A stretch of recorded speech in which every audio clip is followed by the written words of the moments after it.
Good evening. Calling this meeting to order at 7:02. We reconvene to a regular session. Can I get a roll call, please? Trustee Garrett. Present. Trustee Ocean. Trustee Salat. Here. Vice President Hook. Here. And President Potter. Here. And Student Trustee Law. Are there any changes to the agenda?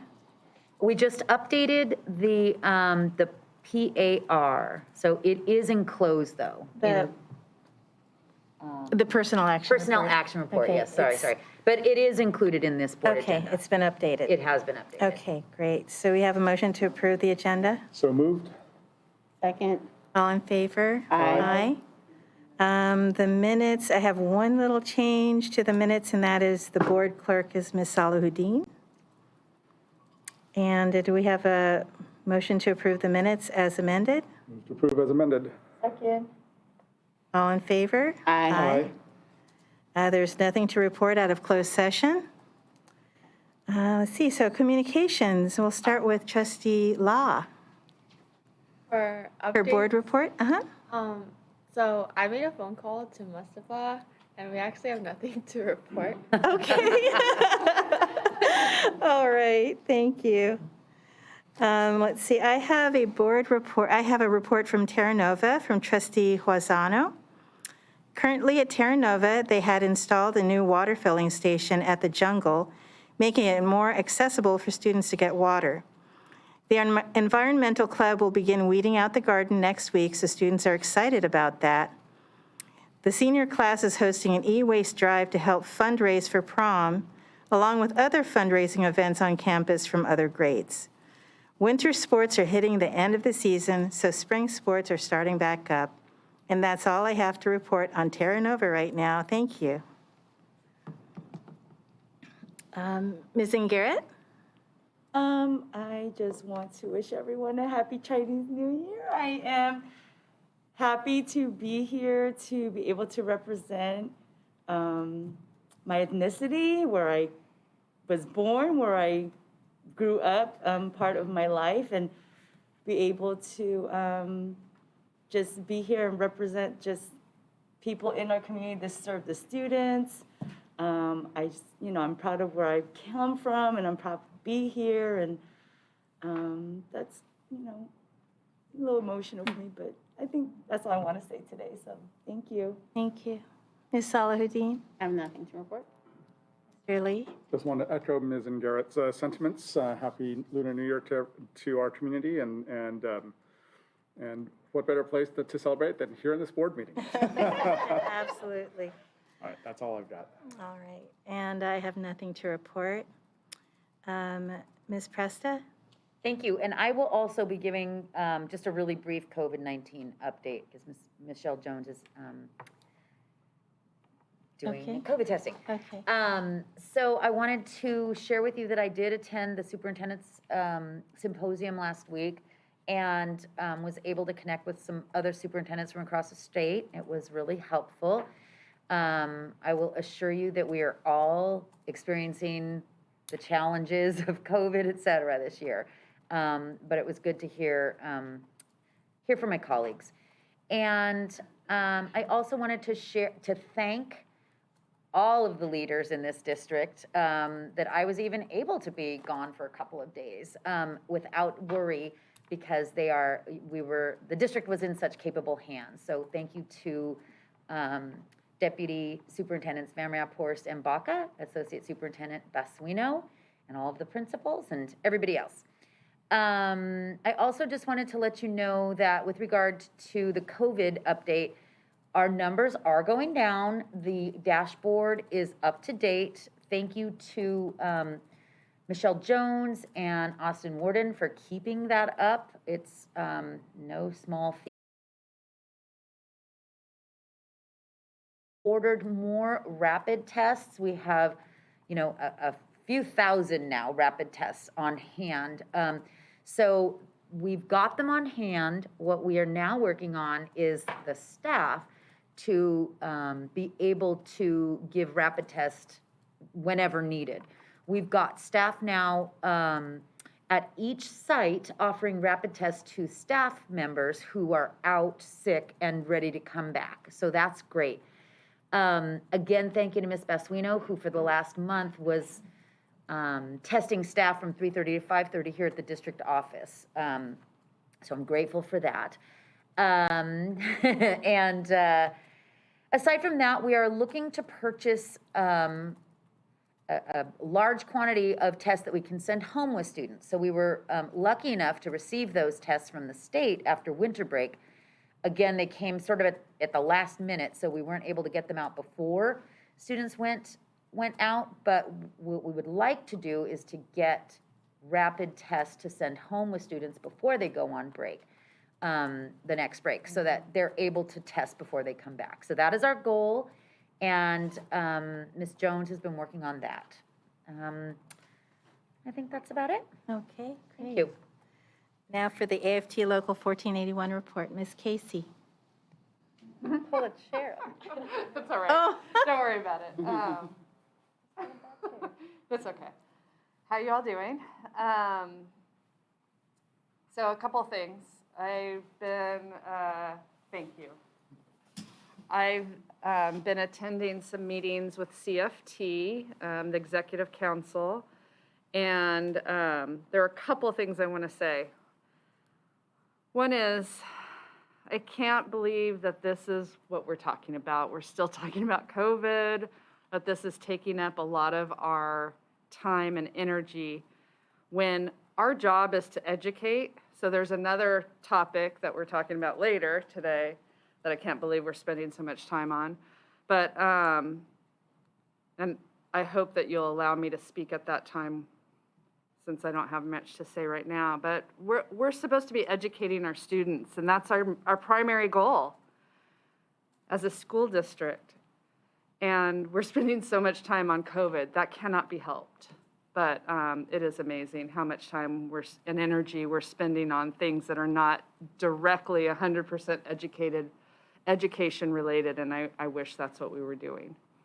So I look forward to getting back to that. Again, if you would allow me to speak later, if necessary, I have some things to bring up then.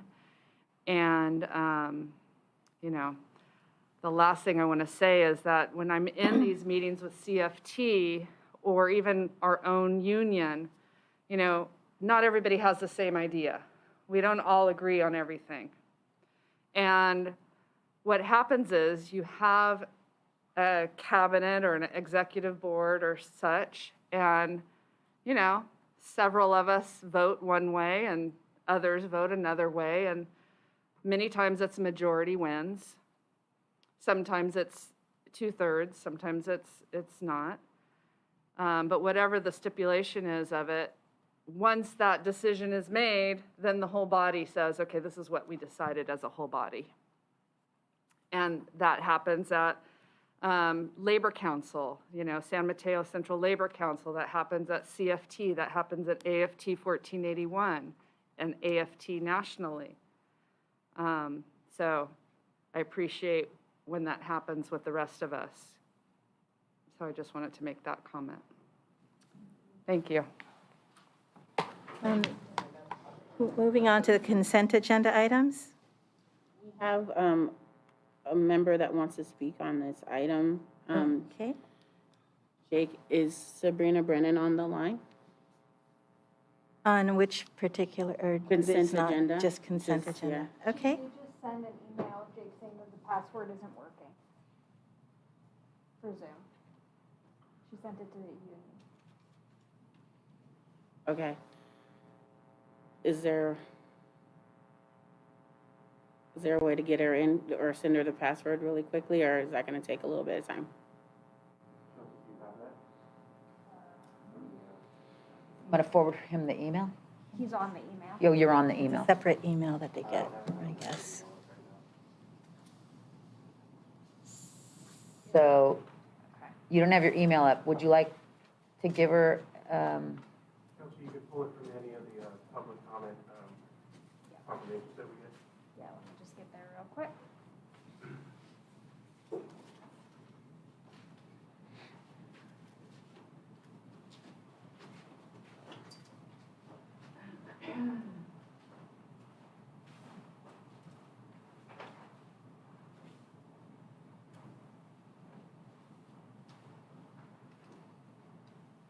Where would I find it, Jake? Sorry, I'm not seeing it. It would be in the confirmation email.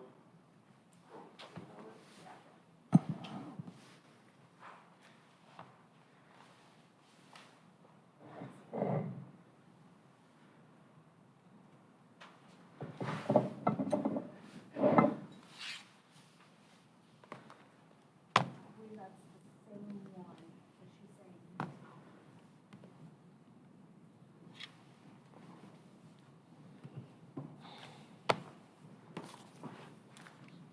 She,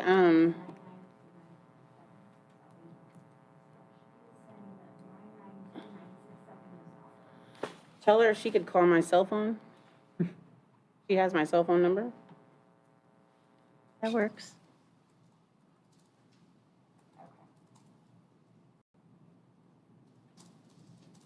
So the people that are on there use that same number? They use the same, they have the same It's all the passcode. same password?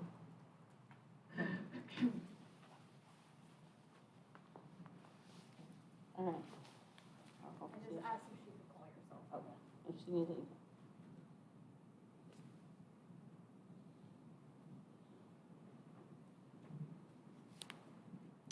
Question.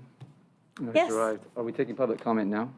Yes, we have a public comment for consent agenda, but she's having a hard time connecting, so we've asked her to call Ms. Salahuddin's cell. To avoid maybe going through that route, are we sure that the registration and the access is working for all of our participants? It looks like they all, Will it Got work it. for all the people that were logged on, but one person is saying that they can't, not that the work, code's not working? Is that this they the all first- have the same code. Is this the first comment? Yes, For consent. for consent.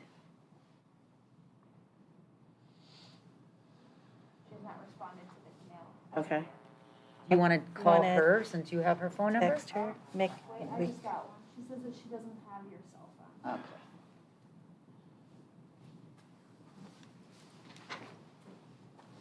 This is for consent or a later item? it's for Sabrina Brennan had consent. asked to make a comment on the consent agenda, so we're waiting to get her logged on.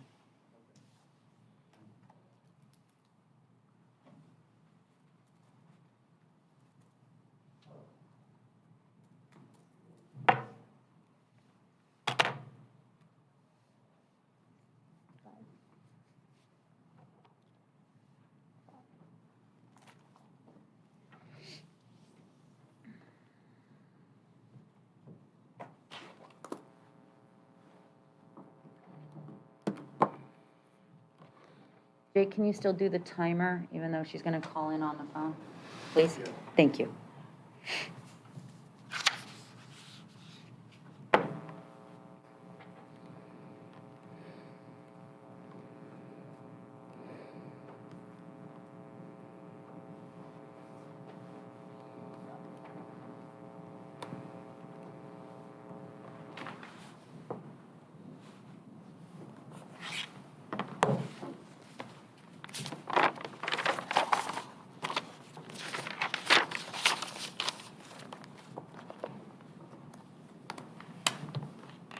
Sabrina? Yeah. Okay, so we are at consent agenda and you asked to speak on the agenda item. So did you have a comment on consent? I'm getting like an echo.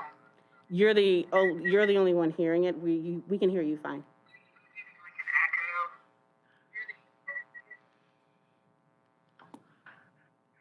Tell her. Yeah, if you want to go ahead and give your comment on consent, you have 3 minutes. Can you hear me? Yeah, we can hear you fine. Okay. So I just want to comment that in the past, I've had correspondence with the San Mateo County District Attorney about the lack of, I'm just going to say transparency with your public meetings and the lack of adequate. We're on consent. We're on consent agenda. Do you have any? Yeah, I'm speaking about that. So please don't interrupt me. Which items? Which on item on consent? consent is this regarding? In general, I'm speaking on all of the items on consent. In general, on all of the consent items, Okay. There is an inability for members of the public to communicate with the board because your policies related to public comment are completely absurd and inadequate. The fact that I can't get onto your Zoom meeting and raise my hand and make a comment like I can at every other public meeting in San Mateo County that I have attended in recent history speaks volumes.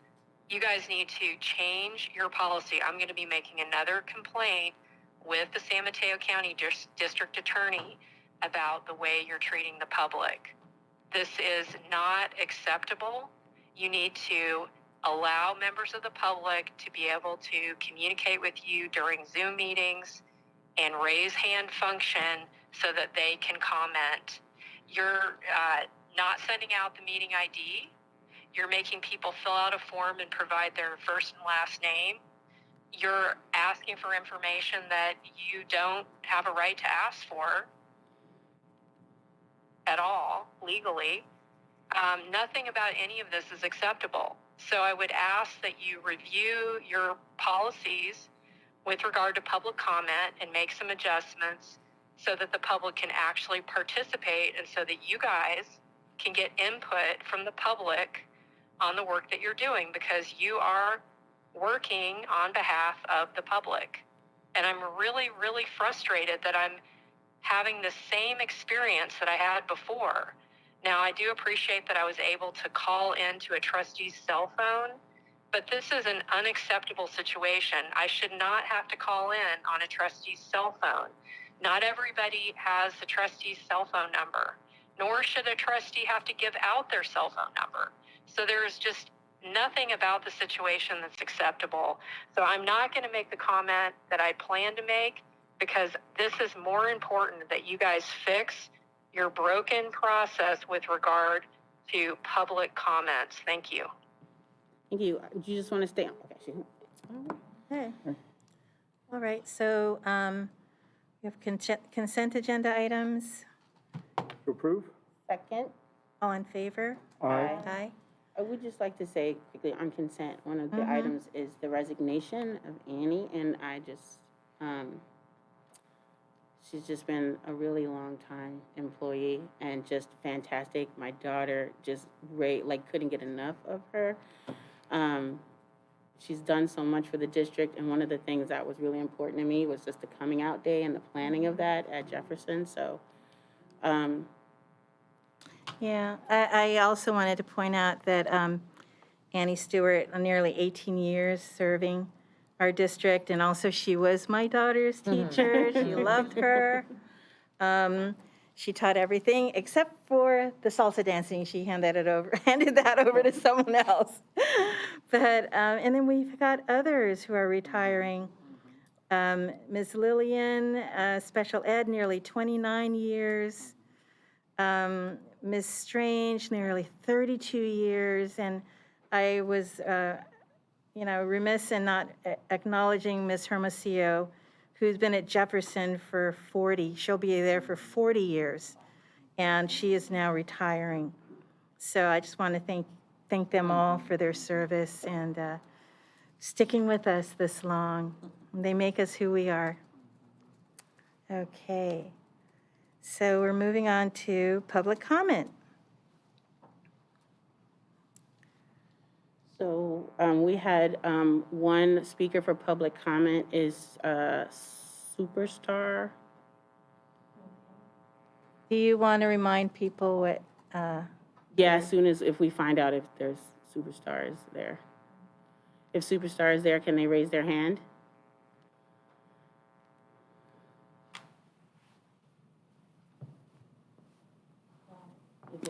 Oh, okay.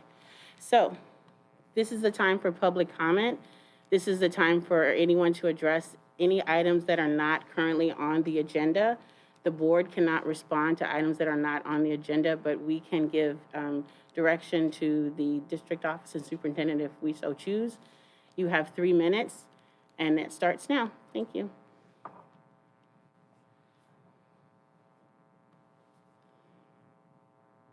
Are you there? Can you hear us? Yeah, I can hear you. Can you hear me? Okay, so my name is Superstar.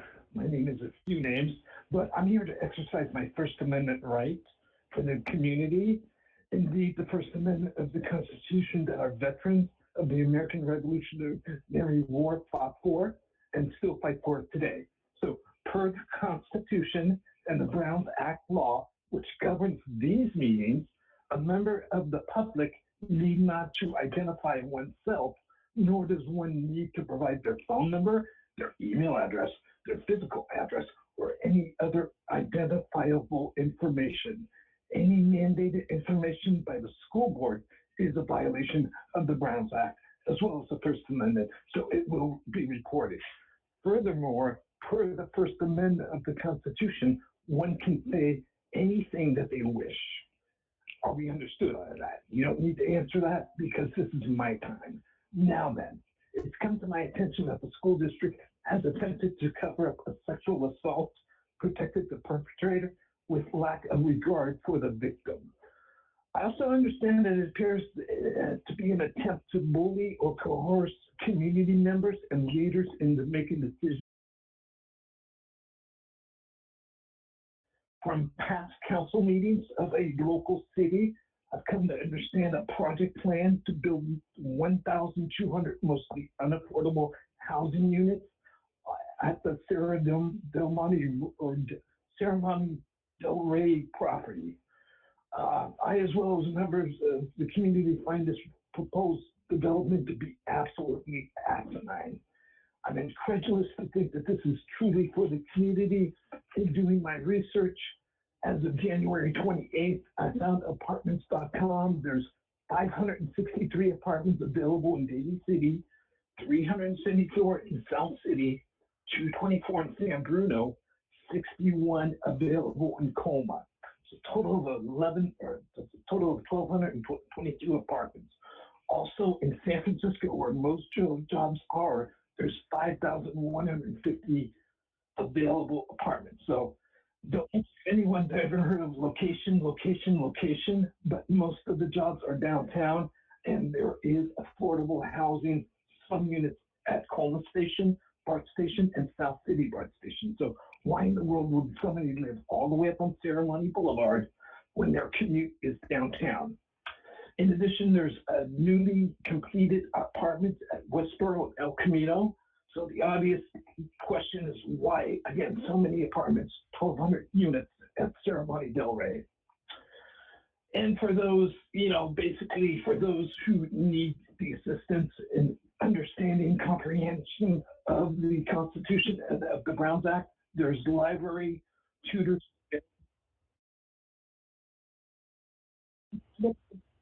I think I got more time.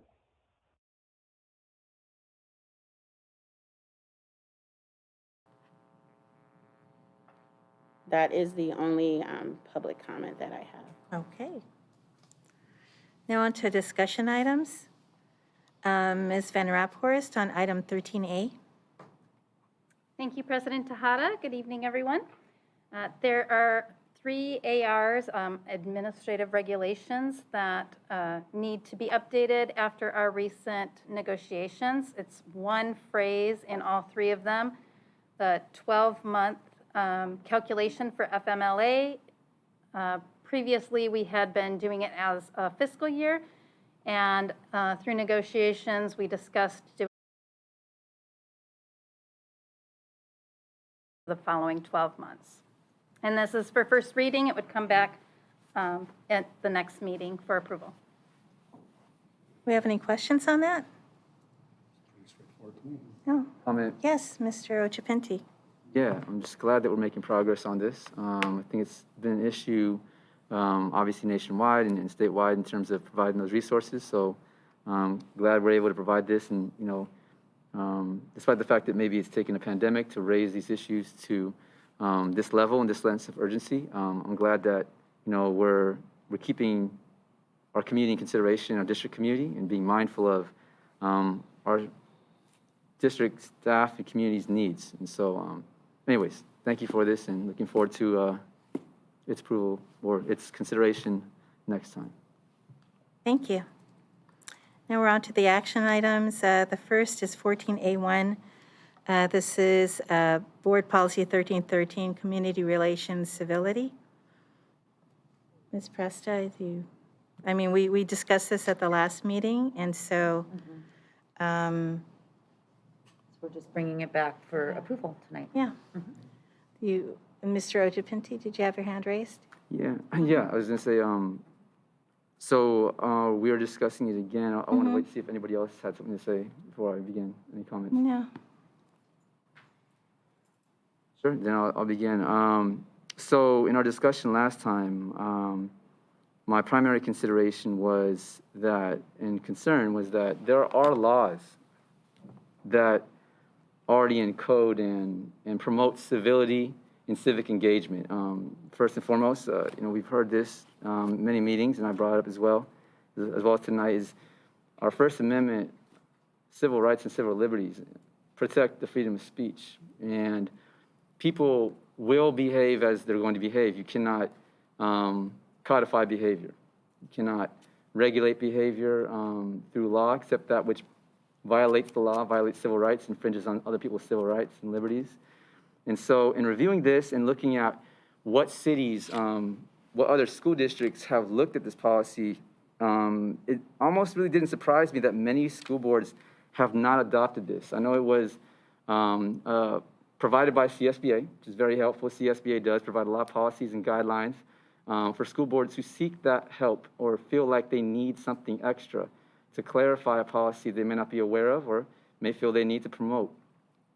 That said, looking around the state and best practices, I have not seen many districts adopt this policy. Per what I was looking at last week, I compared the language, and instead, many districts already, like we do, have policies that actually address all of these issues. I think with a little homework and a little research, as board trustees, we should be aware of those policies that are already part of our board bylaws. They're already part of board policy. I do feel like this as a reaction to civic engagement, which spans the range of however people want to engage school board meetings, or even just civil disobedience in general. That is totally people's prerogative within the boundaries of the law. And so I've seen no illegal behavior at any school board meetings here. We have seen in other municipalities where city councils have forcefully removed people even when they have not misbehaved. And so in the spirit of our Constitution and civil rights, we must remember that these rights are here to protect the people from abuse of power and overreach of these kind of policies that seek to regulate people's rights and liberties to express themselves and be part of the government and decision-making processes in public policy. So I did look up the policies that we have on the books. One that is often cited is Board Bylaw 9323. If you research that online, you'll find that many school boards across California already have this embedded in their board policies, as we do as well. If you want to pull it up, you can. It's under Board Bylaw BB 9323, meeting conduct. I can read it. I can read some of it. I'll just begin with a little bit. The first part is meeting procedures. All Board of Trustees shall begin on time and shall be guided by an agenda prepared in accordance with board bylaws and posted and distributed in accordance with the Ralph M. Brown Act, open meeting requirements, and other applicable laws. It goes on in one of the later sections to note that, let me pull up the next screen. Public participation, on the next page of that, members of the public are encouraged to attend board meetings and to address the board concerning any item on the agenda or within the board's jurisdiction. So as not to inhibit public participation, persons attending board meetings shall not be requested to sign in, complete a questionnaire, or otherwise provide their name or other information as a condition of attending the meeting. I should note that our board, as many municipalities throughout the course of this pandemic, have opted through Zoom and other remote means of access, are actually in violation of this policy, because in order to register, many times people are required to use an email, which through other means may be used as an identifier of people in the public, and including asking for their name. I did note that our Google form does not require the name now, but in the past, this has been an issue, and I would encourage us to look at that further. In addition, with just the other technical difficulties, I will continue reading our policy, keeping in mind. In order to conduct district business in an orderly and efficient manner, the board requires that public presentations to the board comply with the following procedures. 1, the board shall give members of the public an opportunity to address the board on any item of interest to the public that is within the subject matter jurisdiction of the board, either before or during the board's consideration of the item.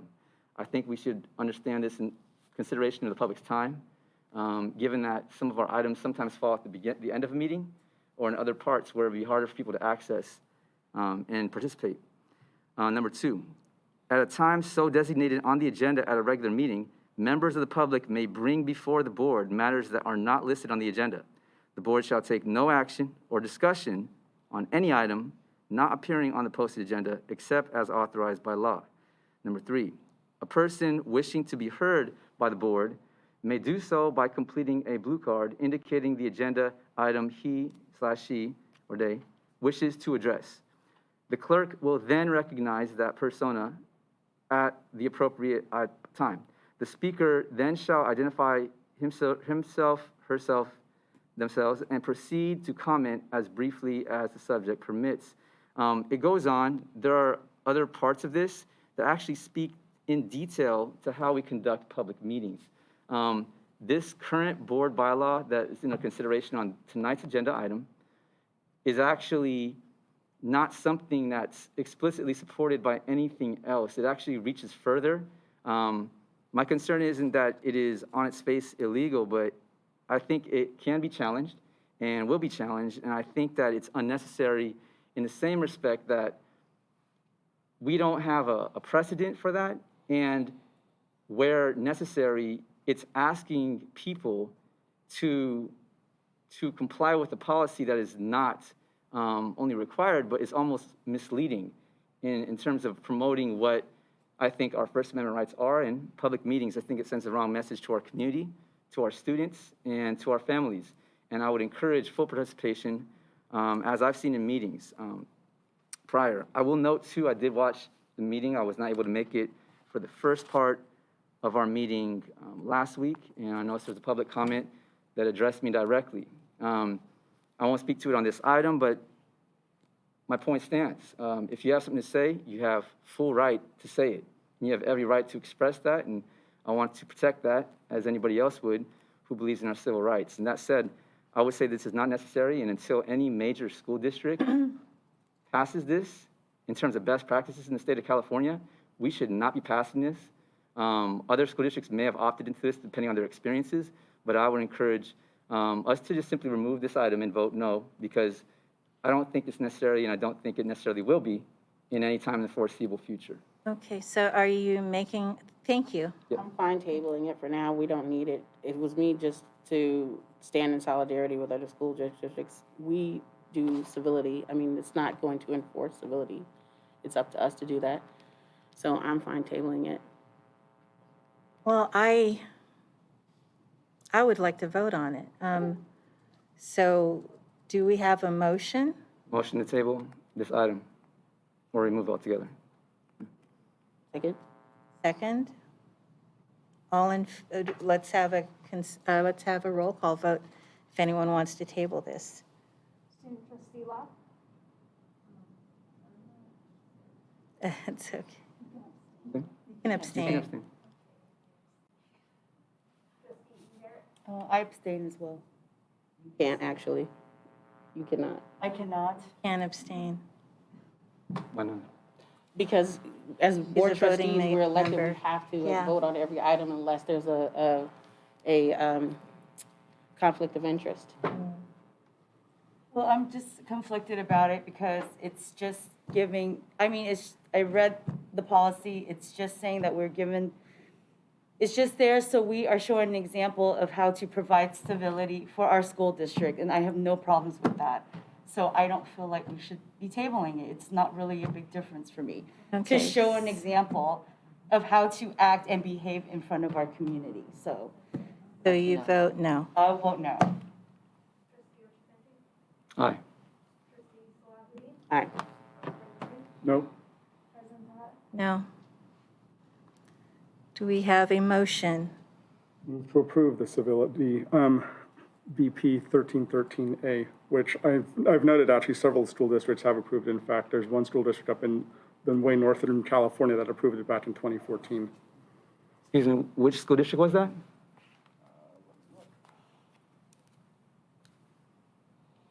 Twin Rivers USD.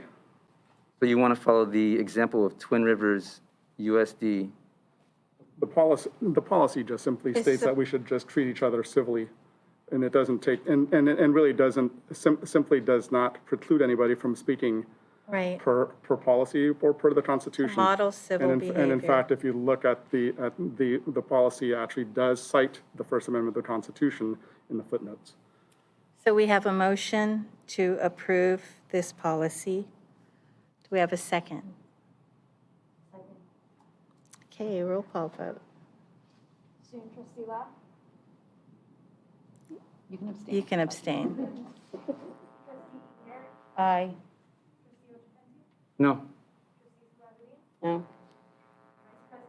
Aye. Aye. Okay, moving on to Human Resources, the 14B1 Governing Board stipend increase. Good evening, President Tejada, members of the board. If I sound like Dana, it's because she wrote this. Okay. Got a little Canadian in it. So the first one is governing board stipend increase. The item being considered this evening is a 4.7% salary increase to the board members' monthly stipend. This increase is consistent with the increase that was approved for AFT and unrepresented employees at the January 25th, 2022 meeting. I welcome any questions you may have, and there's the Dana part. Okay. We have any questions? No? Okay, do we have a motion? Move to approve. Second. All in favor? Aye. Aye. Item 14B2, application for variable term waiver for Lee Medvedoff. Good evening. The next item this evening is a variable term waiver for Special Ed Director Lee Medvedoff. This waiver waives the administrative services credential requirement for his position. Lee is currently in a program for his preliminary administrative services credential. This waiver provides coverage for him while he finishes his program. Do you have any questions? No? Okay. I just want to say, glad to see this here. I know as somebody who works within special education that working and studying full-time, part-time even, on one of those ends is extremely difficult. It's a heavy load to carry. And like with any of our staff, the kind of energy it takes is definitely welcome and appreciated. And so for those who may not know in the public, sometimes these waivers provide our staff the time they need to not only get the training they need, but to not be completely burned out. Health and even physical health, it's a reality where just the time you put into completing these programs can take a long time. And the state of California has extended a lot of timelines. So these waivers are important. I appreciate them, and I'm glad that Lee is invested in that. We have a motion to approve? Move to approve. Second. All in favor? Aye. And now for the job description, summer school principal. The summer school principal job description being presented this evening is a new position, as was mentioned during the meeting on January 25th. Historically, the principal of Thornton High School takes responsibility for overseeing summer school, which makes for a very long school year. By creating a separate job description, we create the opportunity for aspiring administrators to gain principal experience. We don't have any questions. Can we get a motion? So moved. All in favor? Aye. Aye. Okay. Now, item 14C1, the Garden at Ceremony del Rey, recommendations. Let's see.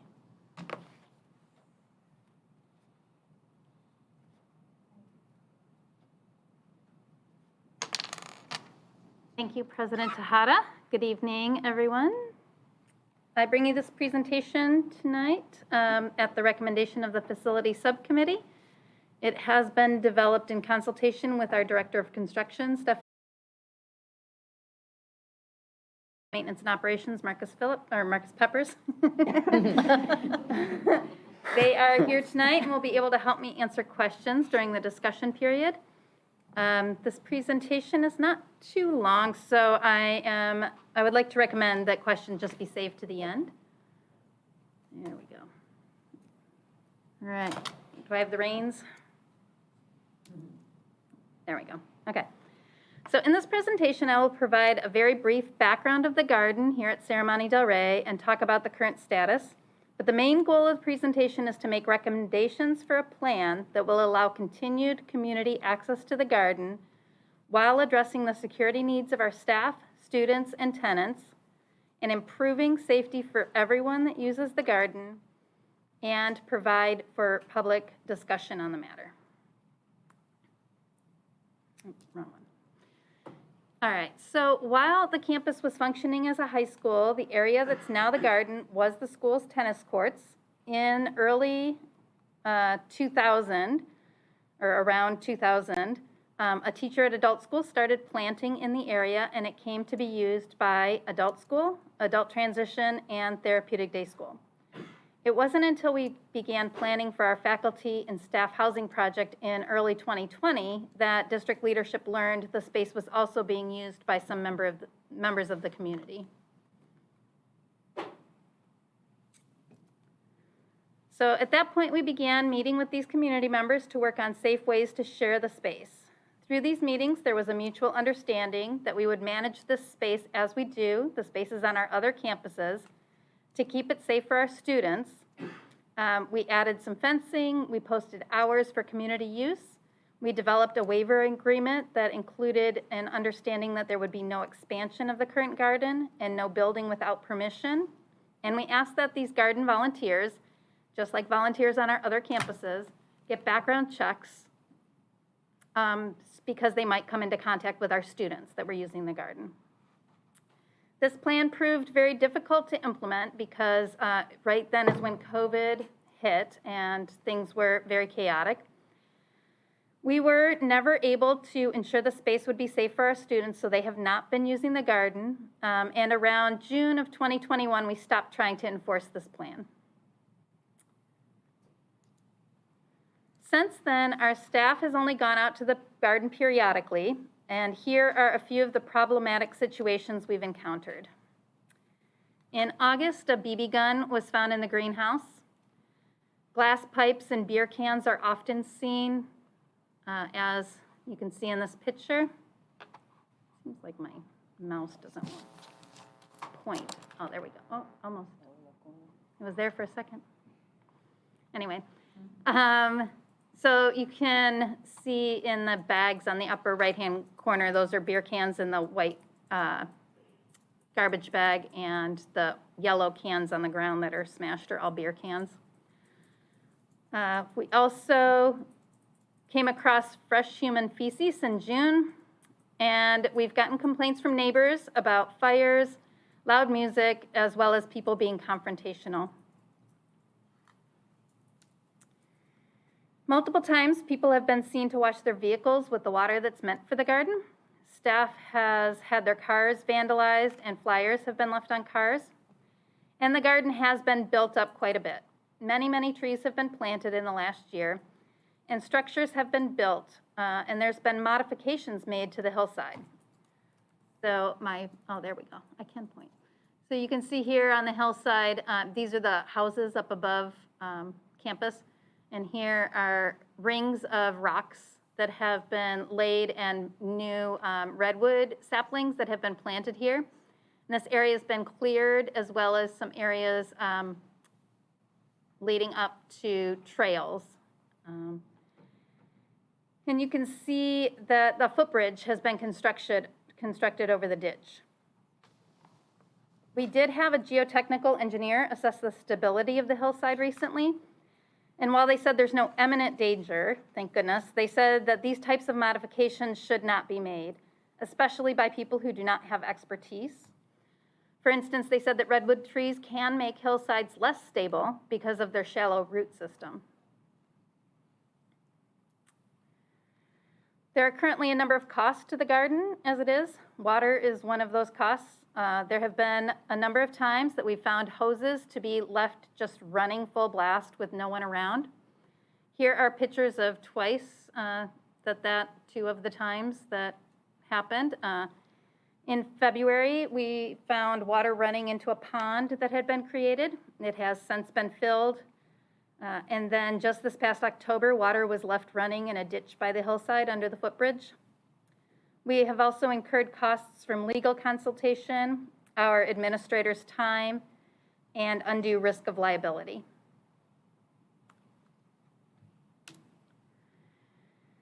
I've included 2 short videos that show some recent examples of incidences that we're just currently not really set up to handle. So, does not look like they're going to work for me, does it? The play button's not there, where it was before.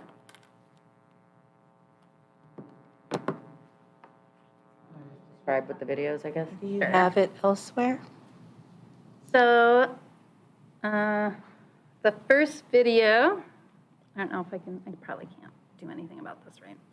Well, the first video is some nighttime activity in the garden with one of the video cameras that we have set up. The video begins just before 11 p.m. on a Monday night in January. And there's 4 people going in and out of the garden. You can see flashlights and not sure what they're doing, but they bring something out of the garden and they do some, you can't really tell exactly what they're doing, but they're in the parking lot, they're in the garden, and they don't leave until after midnight. And that was just January 17th. And then the second video is an example of someone who comes into our building from the garden area and actually urinates in the garbage can in the hallway and throws things around the hallway and makes a bunch of loud noises and just really leaves everything a mess.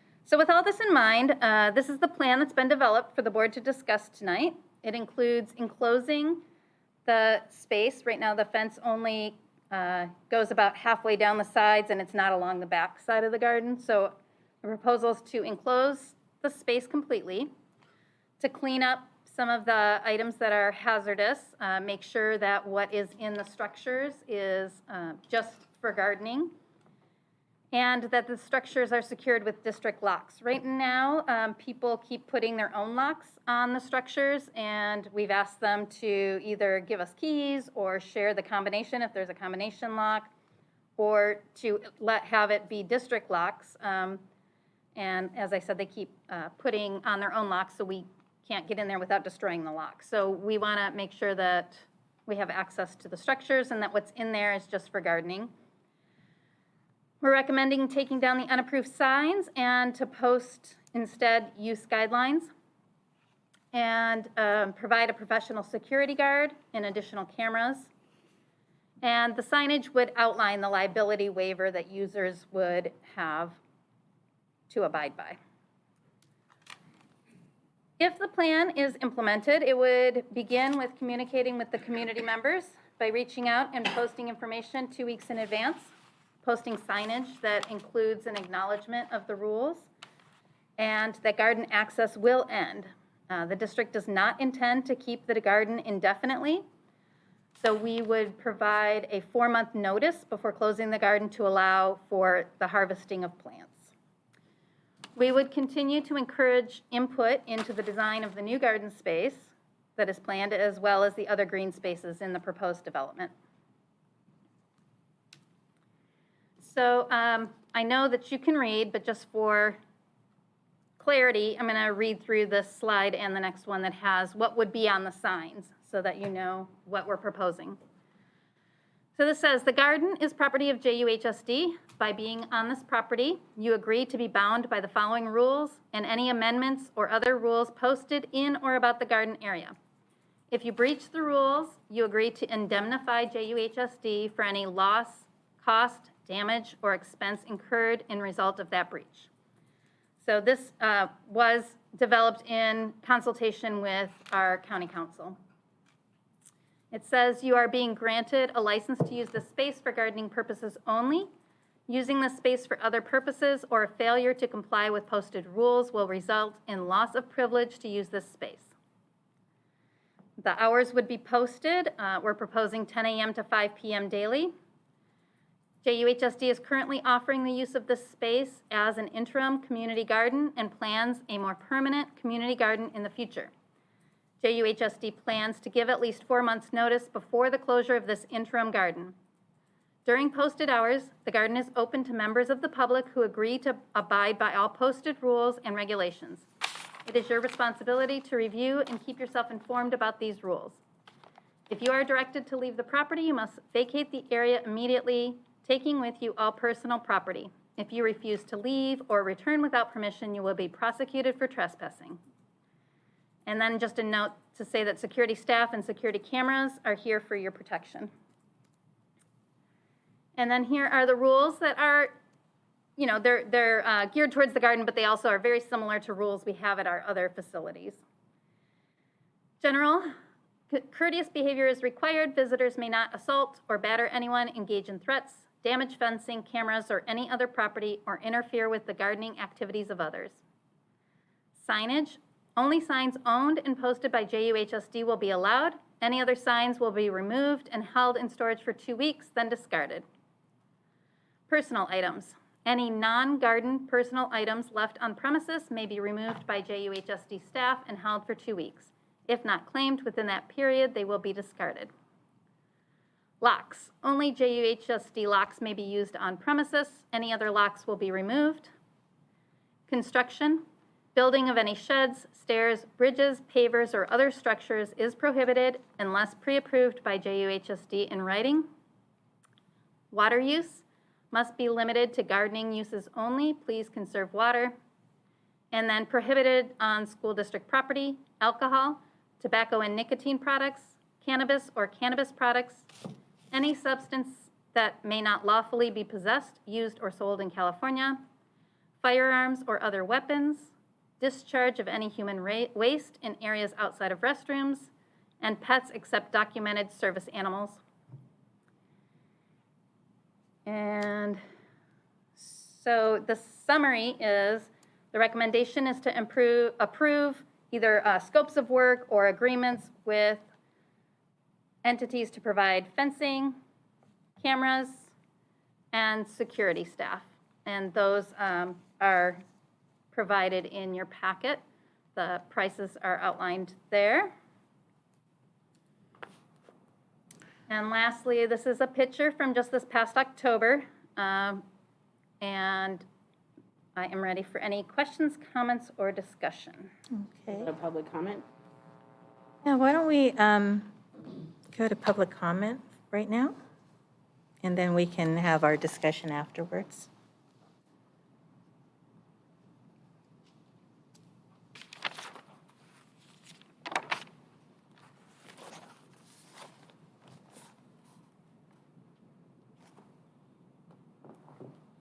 Okay. Sabrina? Yep. Okay, so you're up. Hold on one second. We're getting the timer ready for you. Can she see the screen? Hold on one second. I'll let her know. Okay. Okay, so start. You have 3 minutes starting now. Number one, the Jefferson Union High School District volunteer policy deters volunteerism in the Daly City Community Garden. 2, the volunteer policy should be 1 page, not multiple pages. This is way more complicated than it needs to be. 3, volunteers should never be required to pay for background checks at all for any reason. All money that the district has forced volunteers to pay for background checks needs to be refunded effective immediately. 4, already Jefferson Union High School District staff has access to all structures at the Daly City Community Garden, including the greenhouse, and this has been the case for some time. 5, volunteers and visitors at the Daly City Community Garden have not impacted the stability of the hillside. To suggest otherwise is false and completely untrue. 6, Indigenous community representatives do not support closing the Daly City Community Garden.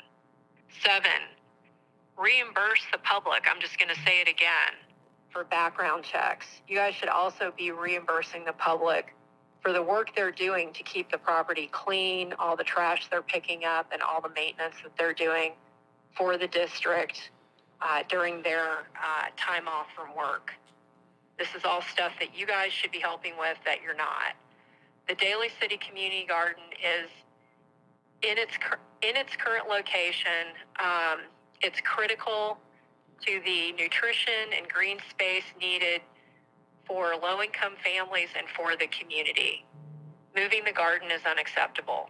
9, please make sure that people in the larger community are notified about all Jefferson Union High School District's meetings related to the Daly City Community Garden. That didn't happen tonight. The public outreach did not occur. This is not a transparent process. Stop using a divide and rule strategy to control the public process. 10, Jefferson Union High School District must not privatize existing public spaces essential to the health and well-being of Daly City residents. And I'd also like to say that with regard to waste of water, there is a chronic problem with waste of water and landscaping at schools throughout the Jefferson Union High School District, not just at the community garden. And in fact, members of the public who've been volunteering have been very conscientious about not wasting water. Thank you, Sabrina. That is your time currently. Thank you so much for your comments. Okay. So the next speaker on the list is Hiba.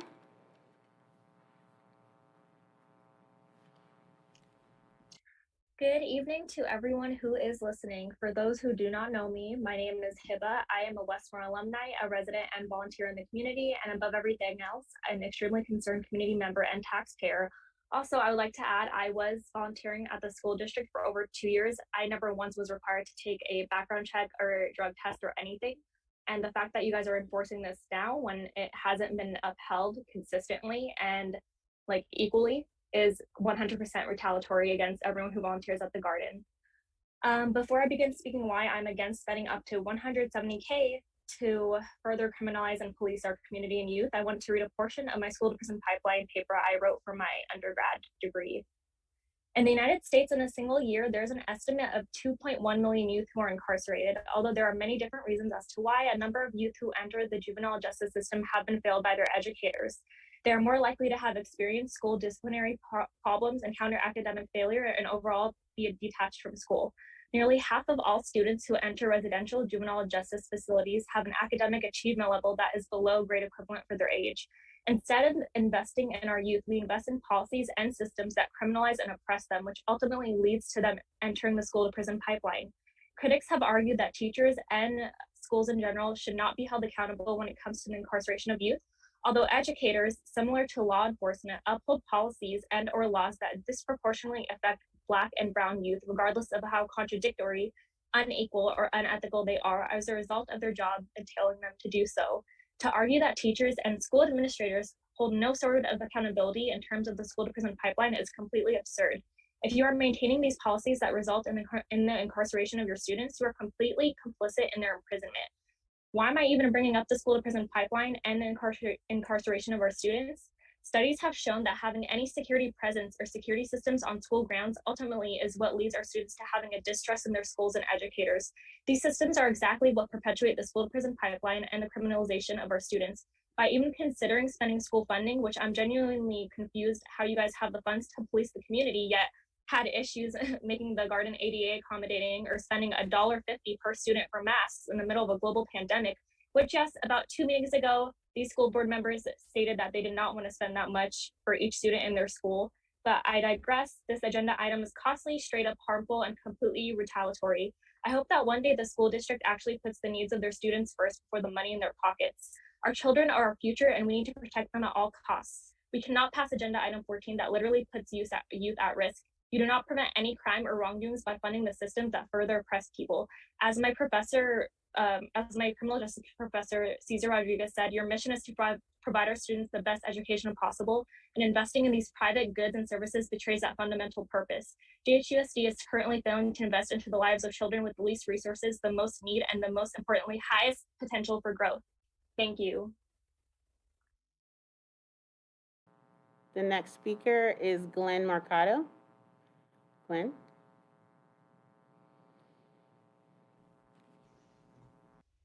Hello?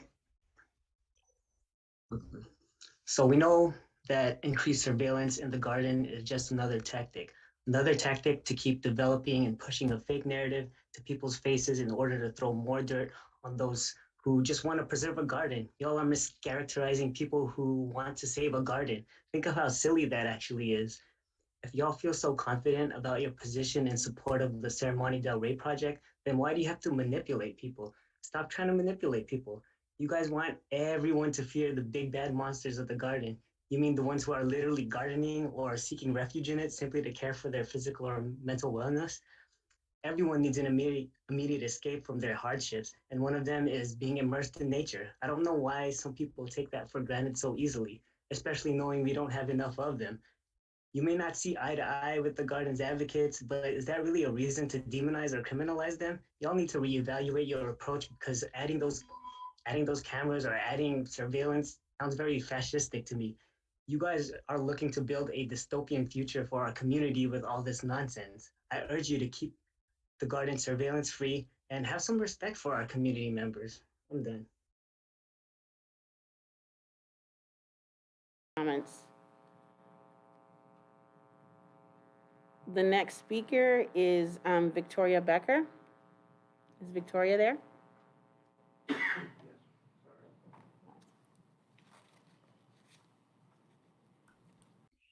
Hi, my name is Tori Becker. I'm a member of Pacifica Social Justice. I continue to be appalled at everything about the Ceremony del Rey project, a project on public land. The 1,200 market rate apartment few people in Daly City can afford to live in, the destruction of an exquisite, huge community garden. No actual information or transparency about the money that's being promised to teachers. There is complete disregard for the community. And now the school board wants to spend precious resources to the tune of $170,000 to build chain link fencing and hire 24/7 security to police a garden where people plant vegetables and high school students hang out.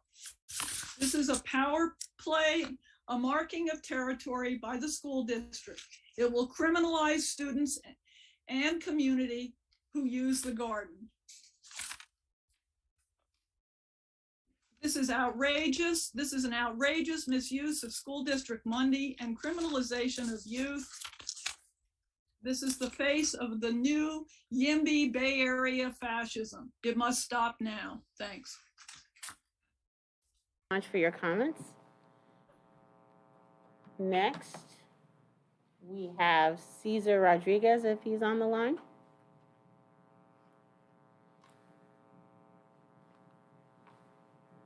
Cesar Rodriguez.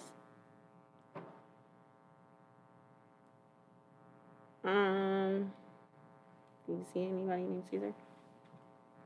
We don't see you. And do you want to lower everyone? Can you lower everyone else's hand?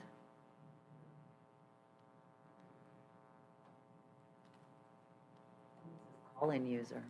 Yeah. If you're Cesar Rodriguez, can you raise your hand?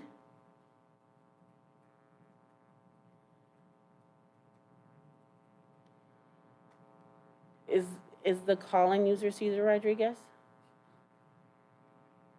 I don't know. Can we pop? Can we ask call-in user who they are?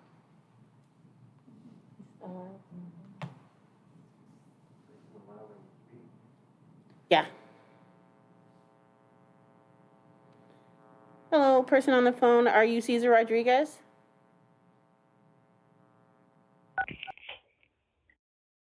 Hello, can you hear me? Yeah, I'm not too. I guess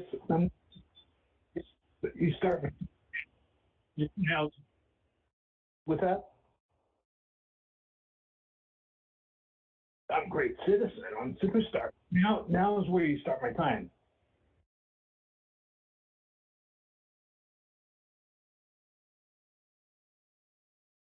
You ready to give him his time? He's on the phone. The next speaker is on the phone. You just start the clock. Yeah, the calling user. Okay, superstar, go ahead.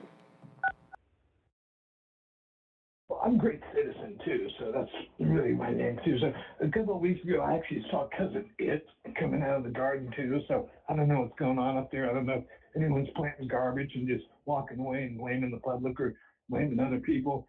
Well, you know, maybe leaving boxes of Krispy Kreme donuts. I don't know what the hell heck's going on. Also, you know, here's a plan. Here's a plan. So we're going to build the school, okay, up to standards. Let's going to build a community center and a mental health clinic. I mean, obviously, individuals on the committee right now, I mean, with the exception, obviously, of Mr. Pinty needs help as well. So we're gonna build it big. The mental health clinic will be about 5 or 6 stories. It's rampant, so we really need that to be done. What I've been hearing now, again, time and time again, is absolute ignorance, arrogance, and pure stupidity. I mean, building something like this would be absolutely ridiculous, and destroying the gardens would even be worse. So, I mean, you're losing the community's trust and public's trust. So, the Planning Commission needs to go back to redraft for the aforementioned facilities. I can honestly say for myself, you know, as leaders in the community, if I mention a name such as Colin, maybe I'm speaking of Colin Kaepernick, who, you know, made a global statement and now the world watches, but need to recognize an individual on council. I'm sorry, on board, Nick. Nick's an educator. Nick stands up against racism. Nick stands up against the murder of a man on April 7th, 2021, Mr. Roger Allen. And last but not least, Nick voted no on destroying the community garden. So he's truly a community leader, community hero. So perhaps all of you could take heed, take note of what he's doing and what he's done for the community, for the students. With regards to cameras in the garden where minors are, the Board of Education needs to know about this. The Attorney General needs to know about this. The government needs to know about this. Now, I say the name Gavin. Who is Gavin? Gavin Newsom? He used to be a mayor of San Francisco. He used to be a board of supervisor of San Francisco. So he should be serving the community and the public as well. So he needs to know about what's going on, this disaster that's going on up at the garden. So everybody needs to be on notice. Everybody needs to understand how serious this matter is, the Brown Act law violation. So you guys need to get this together. You need to get it together. You need to stop thinking about yourselves, stop thinking about the developers. You need to start thinking about the community and your mental stability as well. So let's get this together to make it work for the community. And Nick, take the lead on this and make sure that everybody's sane. So much for your comments. The next speaker we have is Melissa Ambrose. Is Melissa on the line?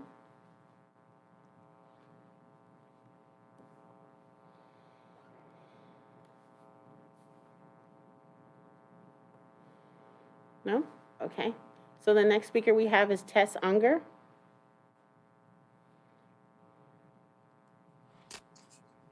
Hello, can you hear me? Hello? Okay. I am a teacher at Shasta, and I don't live in Daly City, but I do teach there, and I teach a class called Urban Farmcraft. And my students have been incredible and have really shown up and shown out for this garden. And the superintendent, Tony Presta, I believe, and Andy Lee on the board came and spoke to my class and I appreciate that they came. It was a little tricky getting them there, and my students had put in a tremendous amount of research and work and preparation, and treated it like a meeting. And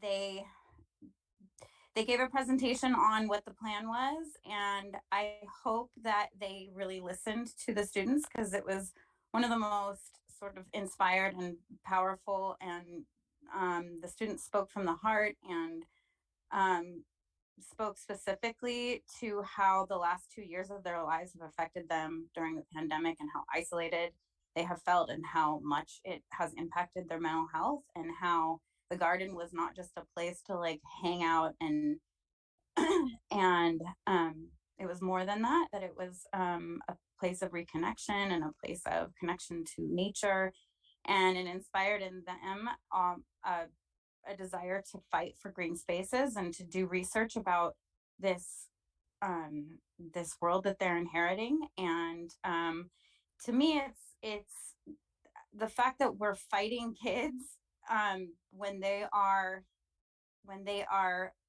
standing up for, like, we tell them all the time to stand up for what they believe in, and that they're the stewards of the earth, and that they should be fighting for these spaces. And then here's an opportunity for them to do it, and we're not listening to them, and just shooting them down. I wanted to respond specifically to some of the things that were on the agenda. One, the list of rules, one of them being a waiver, that's fine. The enclosure, that's fine, and the cleanup, but the supervision and the cameras and the locks, like, I think all of that begs the question, who's going to have access and how, and the signs. The kids have worked so hard on the artwork that is hanging on the fence outside the garden. The idea that you would rip that down is like truly awful. I don't know how you're going to explain that to them, but thank you for your time. I'm sorry I didn't have things as organized as the rest of people, but I really, really want you to reconsider all of this. Thank you. The next speaker on the list is Eric Wilmsey. Is Eric on the line? No? The next speaker is Debbie Santiago. Yes, hello. Yes, hello. Okay. Yes, as part of the Native community, and yes, we've had ongoing talks, but at the same time, we do not support what's going on. And showing some of these slides that you have there is ridiculous, because we have cleaned those areas up since last. Those are old pictures. And also showing blank cameras. When we asked you on our meeting last Monday if we could take a look at what you were looking at and not able to show it now, that is not right for these kind of items. And so for us not able to see what you're trying to show, what was happening at night or what was going on, that's not right. We should be able to have access as a community and as a Native woman to be able to see what's going on. And also, you do have access to the locks. I have talked to Eric, and he says you have access always to the locks that's there.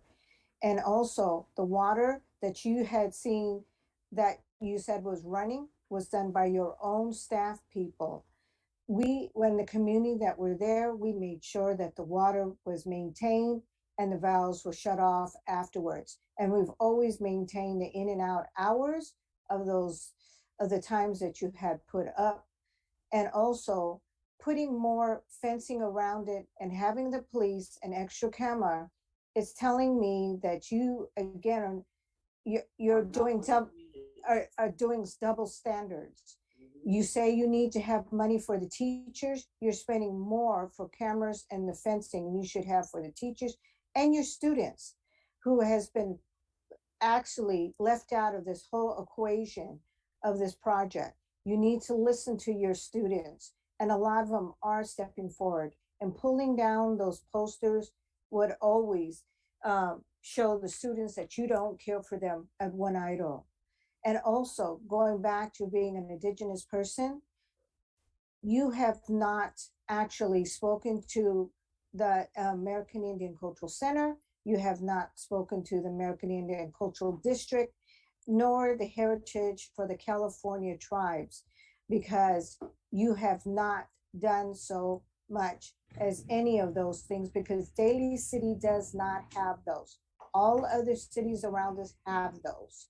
So I'm not sure who you were talking to, but here as a Native person, a Washoe person of Nevada, California, I'm against, again, of closing anything just so you can dump on it and take away what is necessary that's been there this whole time for the community, when all of a sudden now you're wanting to take notice. So yes, we are going to have other meetings concerning this particular wonderful garden. Thank you. Jay, can I see the list, please? 4DC is up next.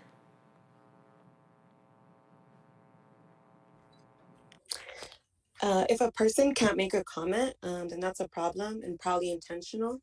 So I ask that Cesar Rodriguez get called on again after me, please. Also, I will not be respectful because there has been no respect for the community, for the students, for the teachers that are in support of the garden, including Debbie. And it's so messed up how nothing on that list was a positive benefit for the students or teachers or any encouragement for them to get involved and learn. Also, you all just keep proving that you do not care about the land. You don't acknowledge that this is Ramaytush Ohlone land, the community garden, students, teachers, or the community. You didn't ask them about this, like you didn't ask them about the development. Also, the students put up those signs and you are telling them you're going to take them down. Kalima, you said you don't want anyone policing community. That's exactly what this is. Also, I will include that it was said that Shasta isn't part of the JUHSD with aggressiveness and disrespect, and that their input doesn't really matter because they are not in the district. You're showing pictures to validate criminalizing youth and community. Also, that picture of Tina was done by students that Tina has harassed and silenced, so they express themselves and their truth through art.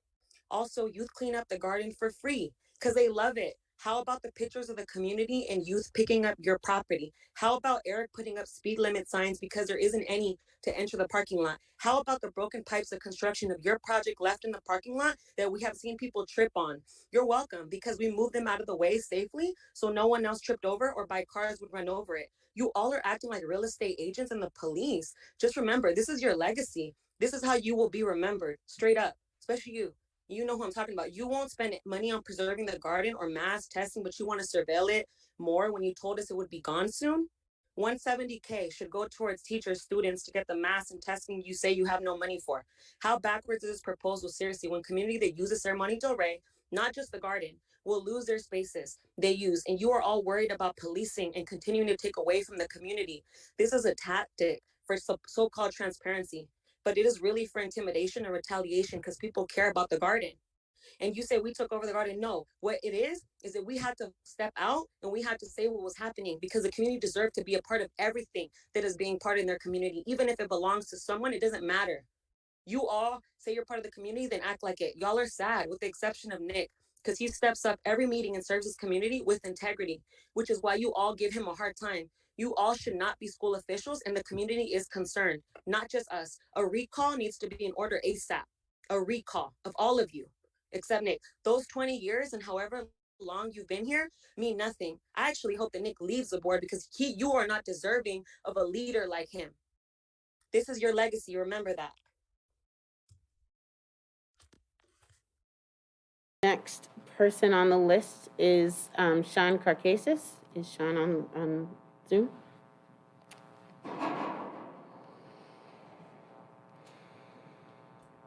Can you hear me? All right. So my name is Sean Carcasis. I'm evil. I'm a teacher in the public school. I get it. Thank you, Miss HIPAA and Superstar. I realize what I'm going to say is not going to go over well with a lot of people because I am evil. I have a hidden agenda, I guess.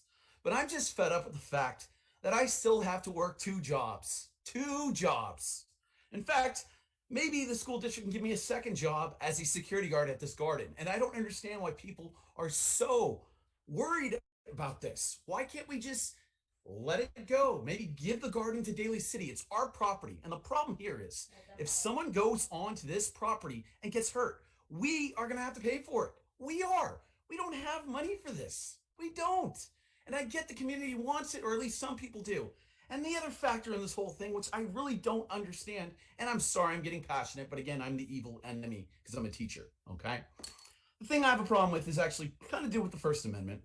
And that has to do with one board member in particular that has done zero things for all teachers in our district. And I'm fed up with this. And I am not alone. And I know every single teacher that I know thinks the same way about you, Mr. Nick Ojapinti. We are tired of this. You have not done one thing to help us. Fine, you're against the idea of building this new proposal. Do you have any other suggestion to help us? No, you don't care. In fact, you've never said anything of value ever. The only thing you've ever said, ever, has been to crush and do anything to try to help us. When all the other board members have done everything they can to help, you've done nothing. All you've done is complained. And for that reason, I know now that the only reason you're there is for political gains. And you are a politician, and I could see this as a stepping stone. And as the ancient orator said, Cicero, politicians are not born, they're excreted. And that is totally true with you.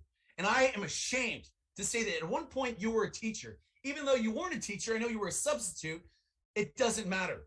I'm an educator. I'm doing whatever I can. I'm struggling. I'm staying up late at night to help my students. I get to school early. I don't have the money for everything. And I'm trying. And what I'm running into is nonstop problems with this. If this program works, in 10 years from now, there might be some kind of living wage for me, where I don't have to work a second job, where I don't have to worry about finances at this time. It's hard enough going into a classroom where there's COVID everywhere. But please, give us a chance to do our job. And I get it. You want the garden. I get it. I get it. But please, stop demonizing us, the teachers. And again, your job as board members, and I appreciate all of you so much for doing this. You try your hardest, and I know this, and the other teachers know this. The other administration knows this. Everyone knows this. But Nick, get your shit together. Get it together.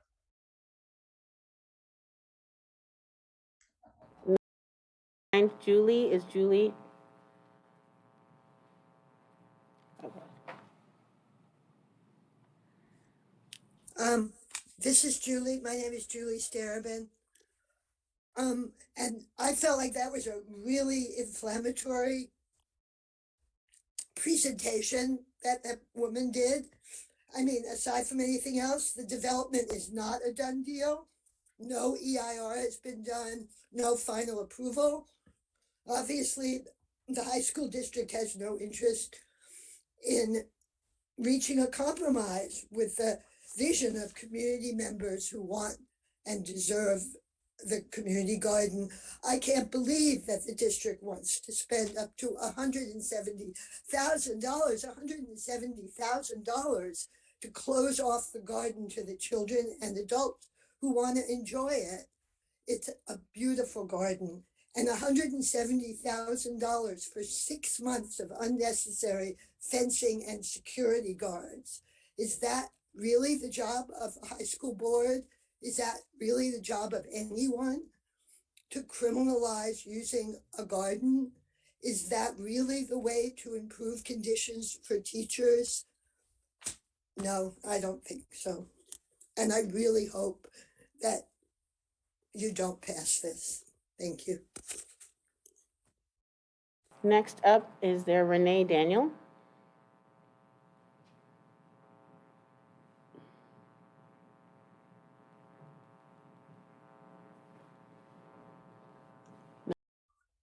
Hello, can you hear me?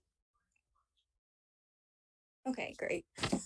Yeah, I just feel like this entire presentation was really trying to make garden access about trying to make garden access so difficult to serve the agenda of trying to demolish the garden entirely and build a 1,200 unit complex. That's clearly going to have such a detrimental effect to the environment, to the people of Daly City, to the people who really lean on this garden and have continued to lean on it, especially during this time of the pandemic, where we need to be socially distant and safe and outside, and nature has been our only source of calm. I can't believe that for a district that always claims to be so short on money that you're willing to throw $170,000 towards this project. Just the idea of having security cameras and 24-hour surveillance sounds completely just appalling and not okay for any kind of community space. Remember that this is public land, and there's plenty of ways that we can spend that money, whether it's PPE, whether it's going directly back to teachers or other community projects. You know, I also want to address that lots that was said in the presentation, that money could be used for that. Like, what about having a more accessible restroom or the proper garbage and recycling receptacles? I also feel like the presentation was so one-sided too, because it doesn't reflect all the positive things that actually are happening at the garden, all the learning that's happening, all the community work that's happening, all the labor that's been done to maintain the garden, that people take their own resources, tools, and precious time to contribute to. And yeah, the fact that it's Lunar New Year just feels even more fitting today, because it's all about, you know, welcoming more abundance into your lives and having a good new year. And you know, I always think of the quote that says, when you have resources, you build a bigger table, not a higher fence. And this just feels like this is you're literally trying to build a fence when you have these resources to food, to community, to all these things that are so important for the community. And again, this building project that I feel like is just looming in the background, there's no guarantees that this money is going to actually increase teacher salary. That's not a guarantee. That's something that's being fed to all the teachers so that they can be behind this project. I feel for the teachers. I think that these times are really tough for the teachers, but I think that this project is being used as, you know, a decoy to get your needs met. So please don't pass any of this stuff. We don't need all this policing of the garden. It's ridiculous. For your comments. Is there a Jackie on the line? JACQI? Yes, thank you. I would just like to echo what a lot of folks are saying. I have been on some of these meetings before. I'm an educator myself. I've worked in schools all over the Bay Area, and I hear the teachers, especially that one person who just got very angry. And I just have to echo what the person before me said. There's no guarantee that this money is going to go to teacher salaries. There's evidence of other projects like this that have shown that it took many years for anything like that to happen, and it didn't work. So I really think we all need to look at the reality here and what's happening, and what's happening in the here and now. Because as we've all learned in the past 2 years, 10 years from now is, you know, something that we can only plan so much for. So what we have right here, right now, is $170,000, a bunch of teachers and students who could really use it, and a school board who's proposing to spend it on cameras and security guards. That's preposterous, and that's simple. So I appreciate all of the concerns about quote unquote safety and things like that. These students in this community have shown again and again that this is nothing but a beautiful, glorious, safe space for everybody involved in it. That's why everybody's here in these meetings every week, begging you to keep it there. So rather than hoping that we're going to solve immediate problems with money that will come maybe in 10 years, it seems a bit more logical and urgent to use funds that you all have now to support the needs that are currently there. You can allocate this money to whatever you like, using it to police a small, safe space that students are begging you not to tear apart. It seems simply silly. And again, I hear the educators on this call who are begging to finally have a sustainable wage in 10 years. But again, I ask those teachers to do what you do best and educate yourselves. Go back and look at the history of the struggles that we have gone through as teachers, and the things that school boards and the things that the government have tried to do to remedy these situations, like build businesses, like build affordable housing spaces, rather than just give more money to the schools and more money to the families and the students who need it. And listen to the communities when they say, hey, we've created a space that makes us feel all the things that you're hoping we'll feel from the space that you're proposing to create in 10 years. So please be here, be now. Listen to your community. They're telling you exactly what they want and what they need, and you have the resources to give it to them. Thank you.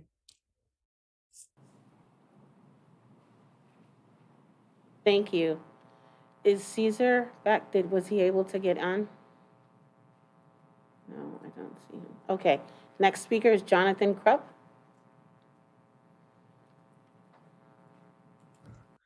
Yes, hello, board members. Can you hear me? Thank you so much for having me. I have to say I'm really saddened and disappointed to hear the comments from so many other people. People saying that, like Jackie was just saying that she's an educator and that she knows what it's. Well, Jackie, if you've worked in this district, then you know we don't have the resources. So is this project perfect? No, it isn't. Are there flaws in it? Absolutely. But we don't have the property tax resources in this district to give us a better salary. It takes over $400,000 of money to give every staff member a 1% raise. That's how much it takes. So guess what? $170,000. Again, is this project perfect? No. Are there flaws in it? Absolutely. Am I all for people having a safe space to be outside, especially amidst times of COVID? Absolutely. But to hear some of the things that have been said by people who, Mr. Ochapinti, are clearly supporting your side of this argument are just disgusting. That we are bad people for wanting to put cameras. There are cameras in every school throughout the district nowadays. Is it an unfortunate reality? Yes. Is it fascistic, as people have said? Of course not. It's just an unfortunate reality of the world that we live in. We all need to be safe and be able to know what's going on. So I just really hate this insinuation that somehow the teachers are being just led to believe that this isn't a real thing or that we're not ever going to see the money. Well, guess what? If that's the case, and I've done my fair share of research on this project, if this is the case, give us an alternative. What is the alternative for our district that is historically short on funds compared to the districts that surround us? I believe that's all I have to say, board members. Thank you so much for your time. The next speaker is Ashley Carcases, under the same Carcases. Hello, can you hear me? Okay, thank you, board, for letting me speak. My name is Ashley Carcases. I am currently a teacher at Terra Nova High School.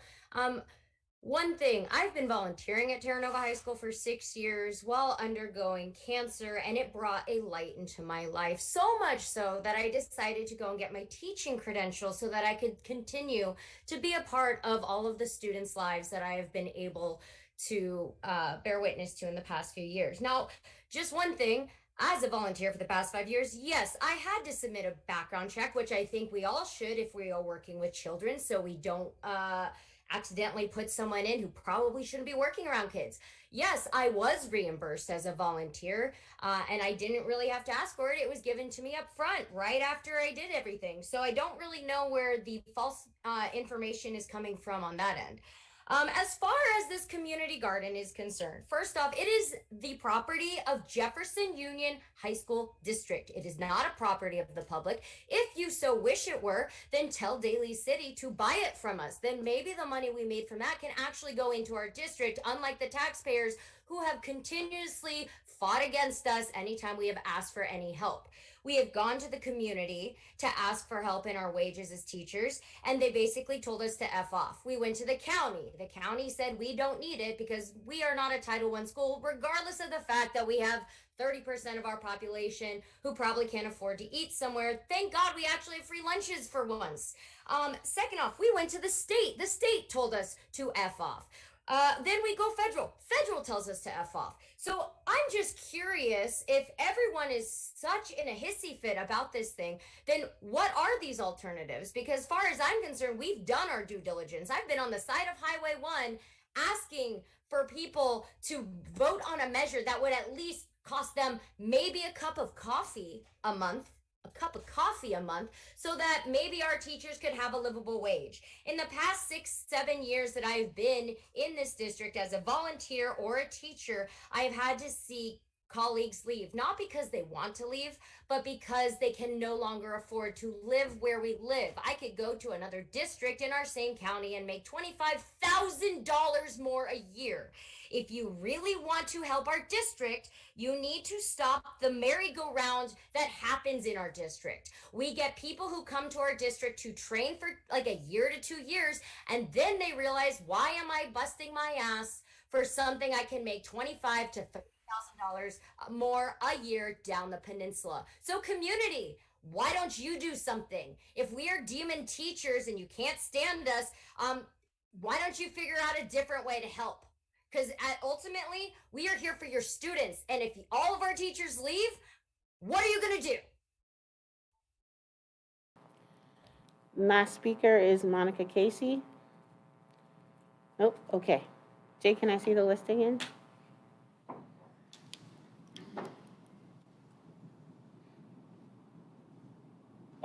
That was all of the public comments on this item. Right, thank you. So now for our discussion. So we've seen the presentation, heard the comments.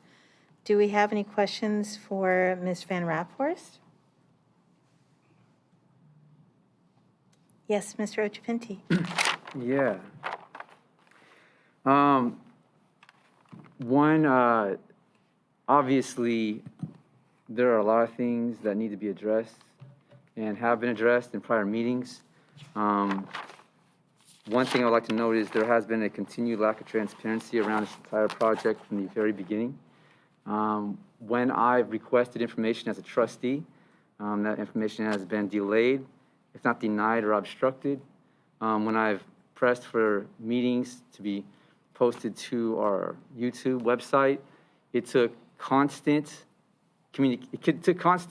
asking for that to even be posted of meetings that have addressed this issue. And none of this information around the project was presented to this board for discussion or approval until maybe, I guess, it appears now like about a year and a half into the development of it. And so when I hear community, and I hear community from prior meetings and of course just constantly, you know, in the public, it concerns me that the rest of this board refuses to acknowledge a lot of actual information, which is factual. The presentation we saw tonight contained a lot of unsubstantiated information. I would caution any public administrator or any public official from presenting information to the public in a public high school board meeting that has not been confirmed, that it cannot be attributed to anything in a factual way. I mean, there are pictures up there about human feces. I don't know if you had a lab test those feces, but how can you assert that that's somebody's feces and then blame people who are gardening on that existing? I mean, I grew up here in Daly City in the Bay Area. If you go to Golden Gate Park, if you go to Westmore Park, one of the things I've been appalled about is that our district, and neither our district or the city of Daly City or whoever should be maintaining it, which is our district, there is dog feces alongside the street next to the track. And so when we're talking about these things that deter volunteerism, that turn people away from our public spaces, our green spaces, our public parks, it is our responsibility to maintain our property, and that is not being done in our school district. Anybody in the Westmore community knows that. We cannot be responsible for everything that happens in our community, but we have to acknowledge that in public spaces. That's the cost of being a public agency. We need to make sure that we're responsible and support people getting involved rather than deterring them and even blaming them and criminalizing them. So that presentation was very problematic in many ways. I understand that there's a position of other board members and public administrators in this district that is not universal in our district. I understand that the opinions of some of the teachers in this district is not universal. I have not heard, and I don't believe many of us have heard from a majority of teachers and staff in our district, who I do recognize and want to acknowledge our district staff and administrators who do not support this project, who I know from my discussions with them and my discussions with students and former students and community members who clearly do not support it, but can see the political pressure around it. In addressing that, I feel like I'm proud to hear people stepping up and speaking up, whether they're speaking for or against the project. These are discussions that need to be had before any final decisions are made. And to that effect, the first thing I want to ask is who placed this item on the agenda this week? Whose idea was it to use $170,000 of public high school district funding to fund a surveillance project of a green space garden in our district office site? Whose idea was that initially? Who are you directing the question to? Superintendent Preston, you can answer. So this, the idea for, the global idea came about from the facility subcommittee. We talked about it in this facility subcommittee. Ms. Van Raphorst worked, as she stated, with Marcus Peppers and Stephanie Phillips to come up with the specifics. And then it was brought to the agenda planning with President Tejada and Vice President Lee, and we placed it on this board agenda. Add that rarely a day goes by that I don't hear from someone who works in this building about incidences with people that are near the garden, in the parking lot. That area is not somewhere that most of our staff feels safe. And I was asked to come up with a plan that would allow us to continue to let the community use the garden while we make sure that everybody is safe and feels like they can come and go from that area without having to worry. And so, you know, if it was up to me, would I spend $170,000 in this way? You know, there are other ways we could spend $170,000. Is there something we're going without right now? No. We have the masks. We have the testing coming. Those are not, no, we're not putting something off that needs to be done. But this is proposed in this way so that the community can continue to use it in a safe way. So for clarification, the facility subcommittee, are you referring to the trustees on that subcommittee? Yes. So trustees Lee and Salahuddin, you suggested we spend $170,000 on this project? Yes. This has no educational value. It is not in our LCAP. It has nothing to do with anything that serves our students. I want to ask why you think it's responsible to spend $170,000 of district funding that, as a low-income district, as many of our teachers, whether they agree with this or not, have attested to, could be going to teacher salaries, staff materials, and in fact, from a prior meeting, testing, funding to cover people in our community who are uninsured or undocumented or otherwise can't afford to be tested through this pandemic. So you're saying that this is what you want to do right now. You want to spend $170,000 on this? This was your idea to our district? So first part of it was your idea, right? Because of the previous. No, this was not my idea. Wait, I didn't interrupt you when you talked, so I just want to be able to finish my sentence. So in the previous meeting when we talked about security, the security of the district office, and we had said we wanted to put up cameras, you said, why don't we just hire 2 security guards to rotate and do full time? So I was pulling from that idea that you had. You said you thought it was a good idea to have security guards full time, and I had said, I think it's expensive to have a full-time security guard, and you were saying, no, we should still invest in probably having security guards on site. So, you know, I pulled from that idea, 1. 2, is it something that I want to do? Absolutely not. You know, I don't want to spend $170,000 on this. But I do feel that there is a need while we're still, because people have said, like, this isn't a done deal. That's absolutely correct. We still have to wait for the EIR report. We still have to figure out, you know, the affordable housing, et cetera, et cetera. So while all that's going on, we want to keep the garden open. This is why the school district shouldn't be in charge of a property that is this open to the community. It is too hard for us to manage it and to keep it secure. This is why this is why it was a school garden. It was never intended for widespread community use. We have asked repeatedly for the garden to not be expanded. If you look on Google Maps, and this is one of the cool things about Google Maps, is that you can look year by year, right? So you can look from almost when Google Maps started to 2 years ago, that garden is the same size. And then 2 years ago, it exploded and keeps expanding, and we've asked for them not to, and they keep expanding it. So how do we manage that? I'm not saying that the people in the garden are the ones that are doing certain things. You know, we've talked to them. They said that it's not them, but there are other people because the attention that has been attracted that are coming in there. People in there at 1 a.m. No one should be on the school grounds that late at night. People are in there pitching tents. You know, this is all stuff. This is still school property, and I want to, how do we manage it in a way that is still applicable for it to be school property and allow the community to use it? So this is the solution I came up with. It's not perfect. I know, I understand that you don't like it, and, you know, I respect that position, but this is what we thought was best. Really? Just to add to that, no, and I agree. I don't want to spend this kind of money. On the other hand, this, for the one thing is that we're talking 170, that means it's a finite amount and that there is an end to this. I'm speaking. The other thing too is that at one point, this garden was actually what we would consider an outdoor classroom.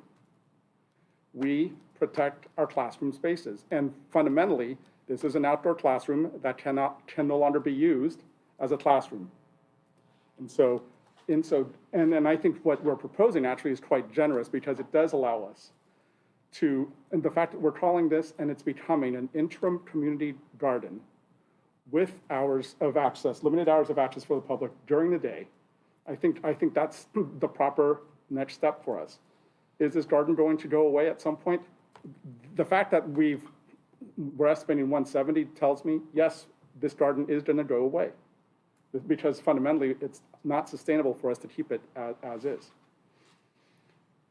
So regardless of what happens with the development project at some point when it goes back before the Planning Commission and City Council, regardless of what happens, that piece of land, the way it exists right now, just cannot exist in its current form.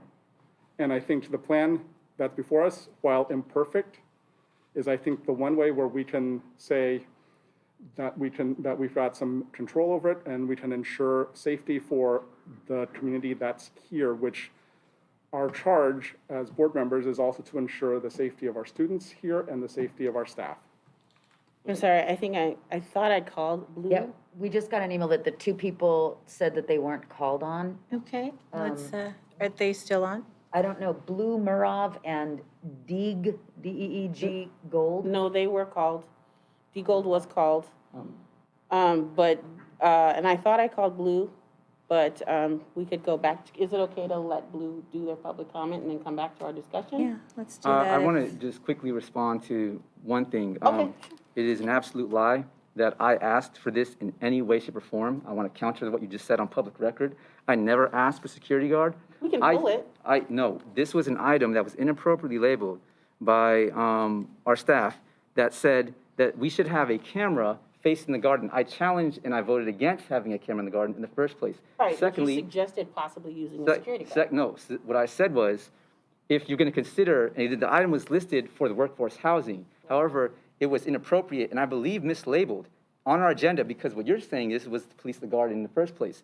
I'm saying that that wasn't supposed to be that way. And when it was said that this was to instead guard workforce housing, my question was, why are we spending all this money on cameras here? And then the very next meeting, more cameras on the other side of the building where they should be facing if it actually was to be for the workforce housing.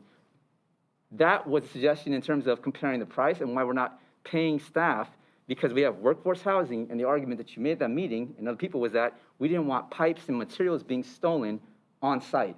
The site is on the other side of the building completely. Anybody from here knows that. Anybody not from here can see that. The garden is on the complete opposite side.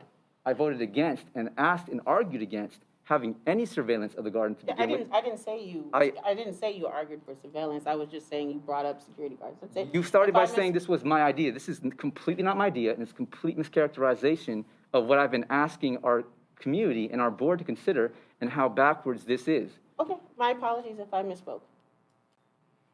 Okay, so do we want to add someone who's waiting in public comment? Yes, is Blue still there?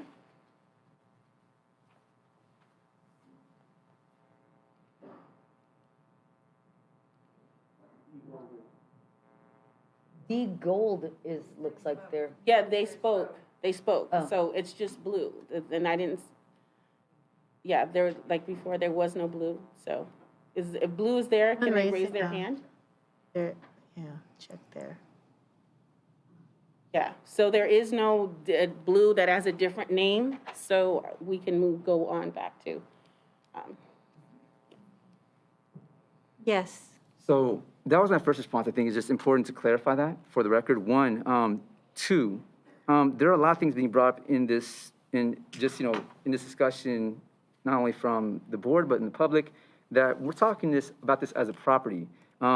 People are mentioning that this is an outdoor classroom. As a teacher, you can say that, and Trustee Lee did say this about our track and fields, our athletic facilities that I referred to in our last meeting.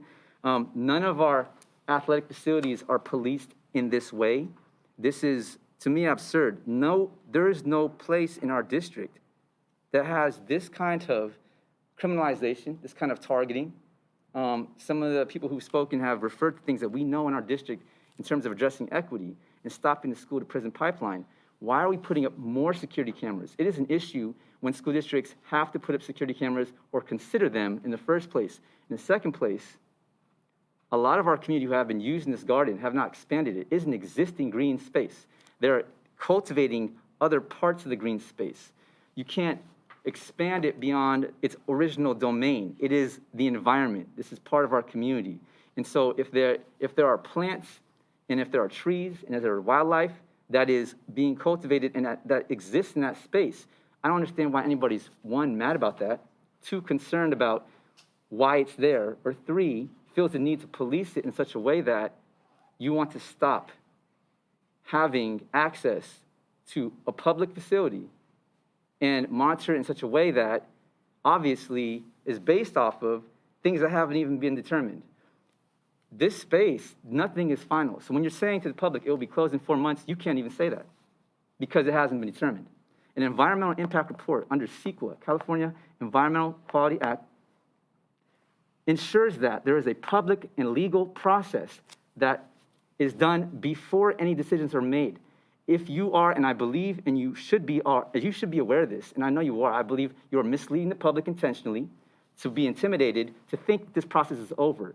As a facility subcommittee who have monopolized the time in front of city councils in all these meetings, I would expect for you not to misinform the public and try to put up a presentation and even not edit the presentation our staff has put together without the facts to tell people the garden will be closed in 4 months. You don't know what an environmental impact report is going to say. I think it's separate from the building. We're saying as a board, we'd probably vote to close the garden, separate for the development.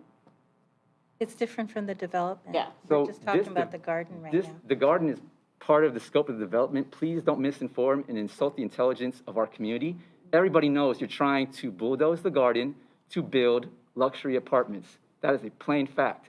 That determination has not been made by the state of California, City of Daly City, or our school district. We are waiting for an environmental impact report, and it has not determined any of these facts yet. We agree with you, Nick. What we're saying is, regardless of what happens in the environmental impact report, as a board, we're trying to determine whether we keep the garden at all. It has nothing to do with what happens to the environmental impact. We may not build anything on it, but we're saying we don't want to hold or continue to run a community garden, regardless of whether we develop the property or not.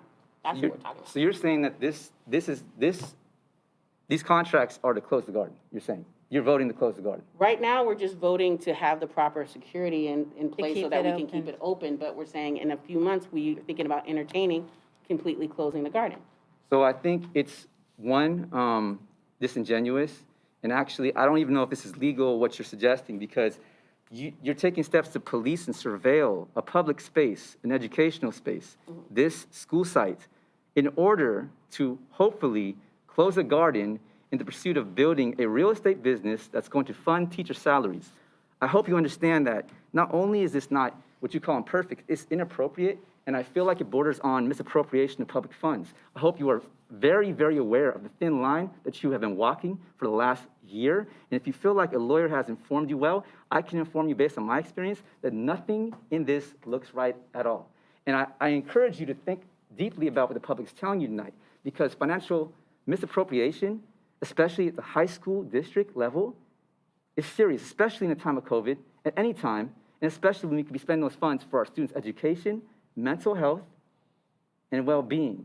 And yet you're saying that your priority is to hopefully close a garden so that in the meantime, you can close it down by promoting policies that clearly inhibit our community's access and our students' access to this garden.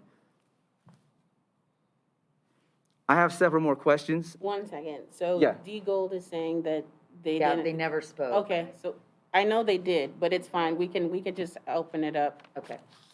That's fine. Yeah. Or maybe I called on them and. Deborah Gold. Yeah. So, Okay, the Deborah Gold, maybe it's another D Gold. Are they on the line? Are we able to pull them up? Okay, Deborah, are you on the line? Can you hear me? Boy, this has been a lot of trouble to get on to speak. I don't seem to have any time on the clock, so. Okay, I want to echo what Sabrina Brennan and Nick Ochipenti talked about, how difficult it is to participate in these public meetings. And I submitted a form yesterday afternoon, got the receipt, still didn't get called on. I think this is not a good way for public participation. But now I want to say that I saw the presentation that was the justification for the over-policing of this garden. And it is the kind of pictures we see all the time when they're trying to dispossess houseless people in our communities or whatever. We see pictures of feces here, or we see pictures of something else there. No real documentation, no real evidence. Videos that don't even show. If you want to provide real evidence, provide real evidence. Otherwise, don't expect us to spend $170,000 for round-the-clock security guards. What other school properties are guarded 24/7, plus surveillance cameras and fencing? Why is there a need for this level of security? Are you planning on arresting the young people who made a space in the garden? Is it a fear of houseless individuals? Is this all in the aim of creating a defensible perimeter so that we can have the development project? It seems like you're choosing to allocate our money to militarize the garden. There are so many other needs in this district. Why don't you take the $170,000 and rebuild one or more of the bathrooms at Jefferson High School, which are in such poor condition they're kind of disgusting to use, or create a better access on that campus, or buy a ventilation system for that school. I am a voter in the Jefferson Union High School District. I'm a member of Pacifica Social Justice. I have never voted against a school bond measure or tax in my life, but I think it's a time for a change on this board, because this board has been arrogant to the community in the extreme, and you just have not taken people seriously. And I really am upset by teachers who come on and say such degrading things about the community, because you're in the community. You're in the community with us. It's all of our jobs to try to create a community where we all can live together. And thank you for finally listening to me.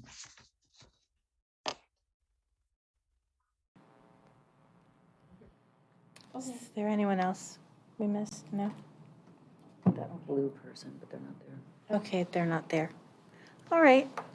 Well, are there any further questions from Ms. Van Raphorst or in general? I just want to say I trust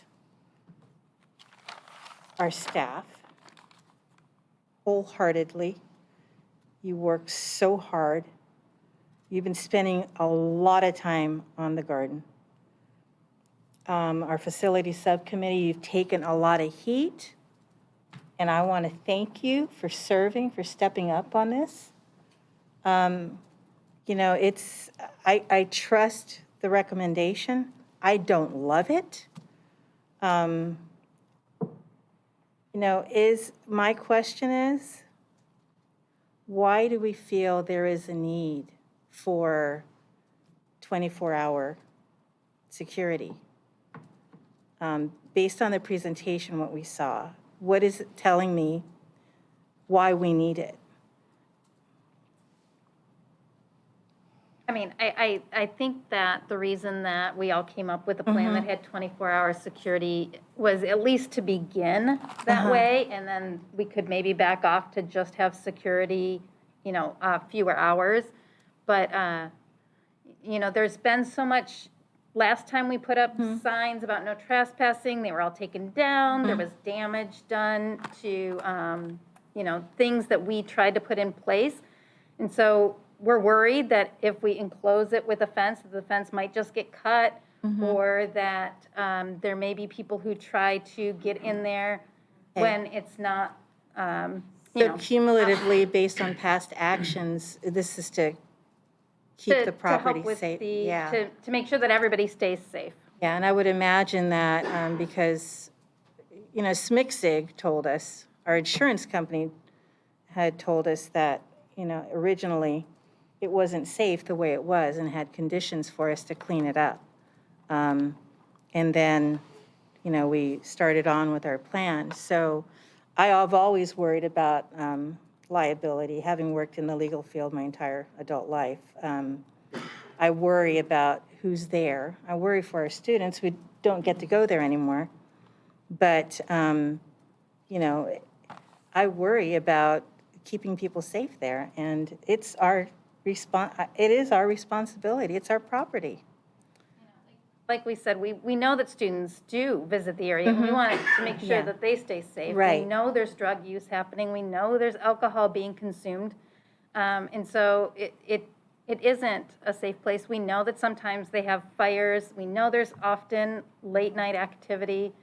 And to just allow it to continue unfettered is an undue liability risk. And we've been, I've heard during the presentation that neighbors have complained. We've gotten a few complaints, yes, over the last couple of years. That's not the main thing. We get a lot more complaints from staff. We get a lot of staff complaints. Okay, thank you. Yes, Mr. Ochapinti. Yeah, I wanted to ask first for other members of this board who I've almost never heard a question about this project from its inception, which is disturbing in one part because only 2 board members can have access to that information prior to the meeting until you have a presentation. But the second part is, if I'm the only trustees raising questions around this, I have to wonder why other trustees are not concerned that there's a petition to save the garden that has over 4,000 signatures that has never been cited in any document here in our district, to recognize that when you talk about neighbors complaining about a garden, a lot of, and probably more, have signed a petition in hundreds and thousands, not maybe a few here you've talked to necessarily, not to dismiss whatever the concerns are. I don't live here, so I don't see what goes on there. When you talk about, we know there's drug usage and these things, and you show videos that actually don't show, if you don't have evidence to substantiate that, you cannot continue to perpetuate that. I've actually heard complaints from people in the garden, community members, not just people who have been doing the gardening, but community members who have felt threatened, harassed, and intimidated by district staff. And I haven't brought this up because I thought internally here as professionals that people can conduct themselves in some kind of civil way when it comes to interacting. If this is not being done on both sides, sometimes people don't get along, but so far as I've seen, there's been no laws broken in the garden. Our students are actually not saying they don't feel safe. They're saying they want the garden, and it makes them feel safe. And in fact, it improves their mental health. We even had a teacher who works with students in the garden attest to that tonight on a meeting. So to say something like that I'm hearing in this meeting, to change the narrative like that is not only disrespectful, it's insulting to our community's intelligence to try to say that, to justify surveilling something. I remember an entire presidency where safety was used as a mask to increase security measures that targeted some of our most vulnerable members of our society. Those who are Muslim, those who identify LGBTQ, those who are undocumented, and so on and so forth. And so in this moment, to say that you need to spend $170,000 of district funding to surveil a garden. We live next to San Francisco and Golden Gate Park. You don't have this kind of surveillance in any green space to this level. You will always have law enforcement enforce the law. This is a green space in Daly City, not unlike Westmore Park, not unlike any park here. And so to justify safety in a public park at all times of night, we already have law in effect for those purposes. There is no reason, there's no justifiable cause, and I feel like this is being projected as another safety measure, when in fact, it's really, as trustees have admitted, a next step towards achieving a financial goal. So not only do I feel like this is not in the public interest, I feel like it is in the private interest. And so I have to question where members are in terms of their interests in this project if it is not in the public interest, because no law is asking for this. And in fact, some of the information that's been cited here isn't even consistent with what was said before in other meetings. And when we talk about legal liability, that insurance report called for the removal of a garden. Any insurance agent who feels they have the power to recommend the removal of green space does not understand the law. There are environmental laws that protect green spaces. In addition, the area around the garden, including the portable that was removed, when I have asked for investigation of that area from an insurance agent and it wasn't done, there was a flood because an unseen water pipe was broken, where the people in the garden noted, as I've recommended to Superintendent Presta, there are many, many hazards around our building, including no lights along the front part of our building for those of our community who are using Ceremony Del Rey for athletic programs, or those who are walking around, including the preschool, which is adjacent to the garden. So when you're asking for increased surveillance, but we have an existing preschool there every day that is doing fine, when we have people who actually use the garden say they want the garden and it makes them feel safe, and when we have existing hazards on our site, including gravel roads, which are tripping hazards, all of those things tell me that actual insurance liability is not being applied, like that investigation has never been done properly, and it's being used to profile and criminalize this garden. I don't appreciate the lack of professionalism here, but I will advise members of this school board that you have a public duty and an oath to protect the public interest. And at this point, this is clearly a misappropriation of public funding.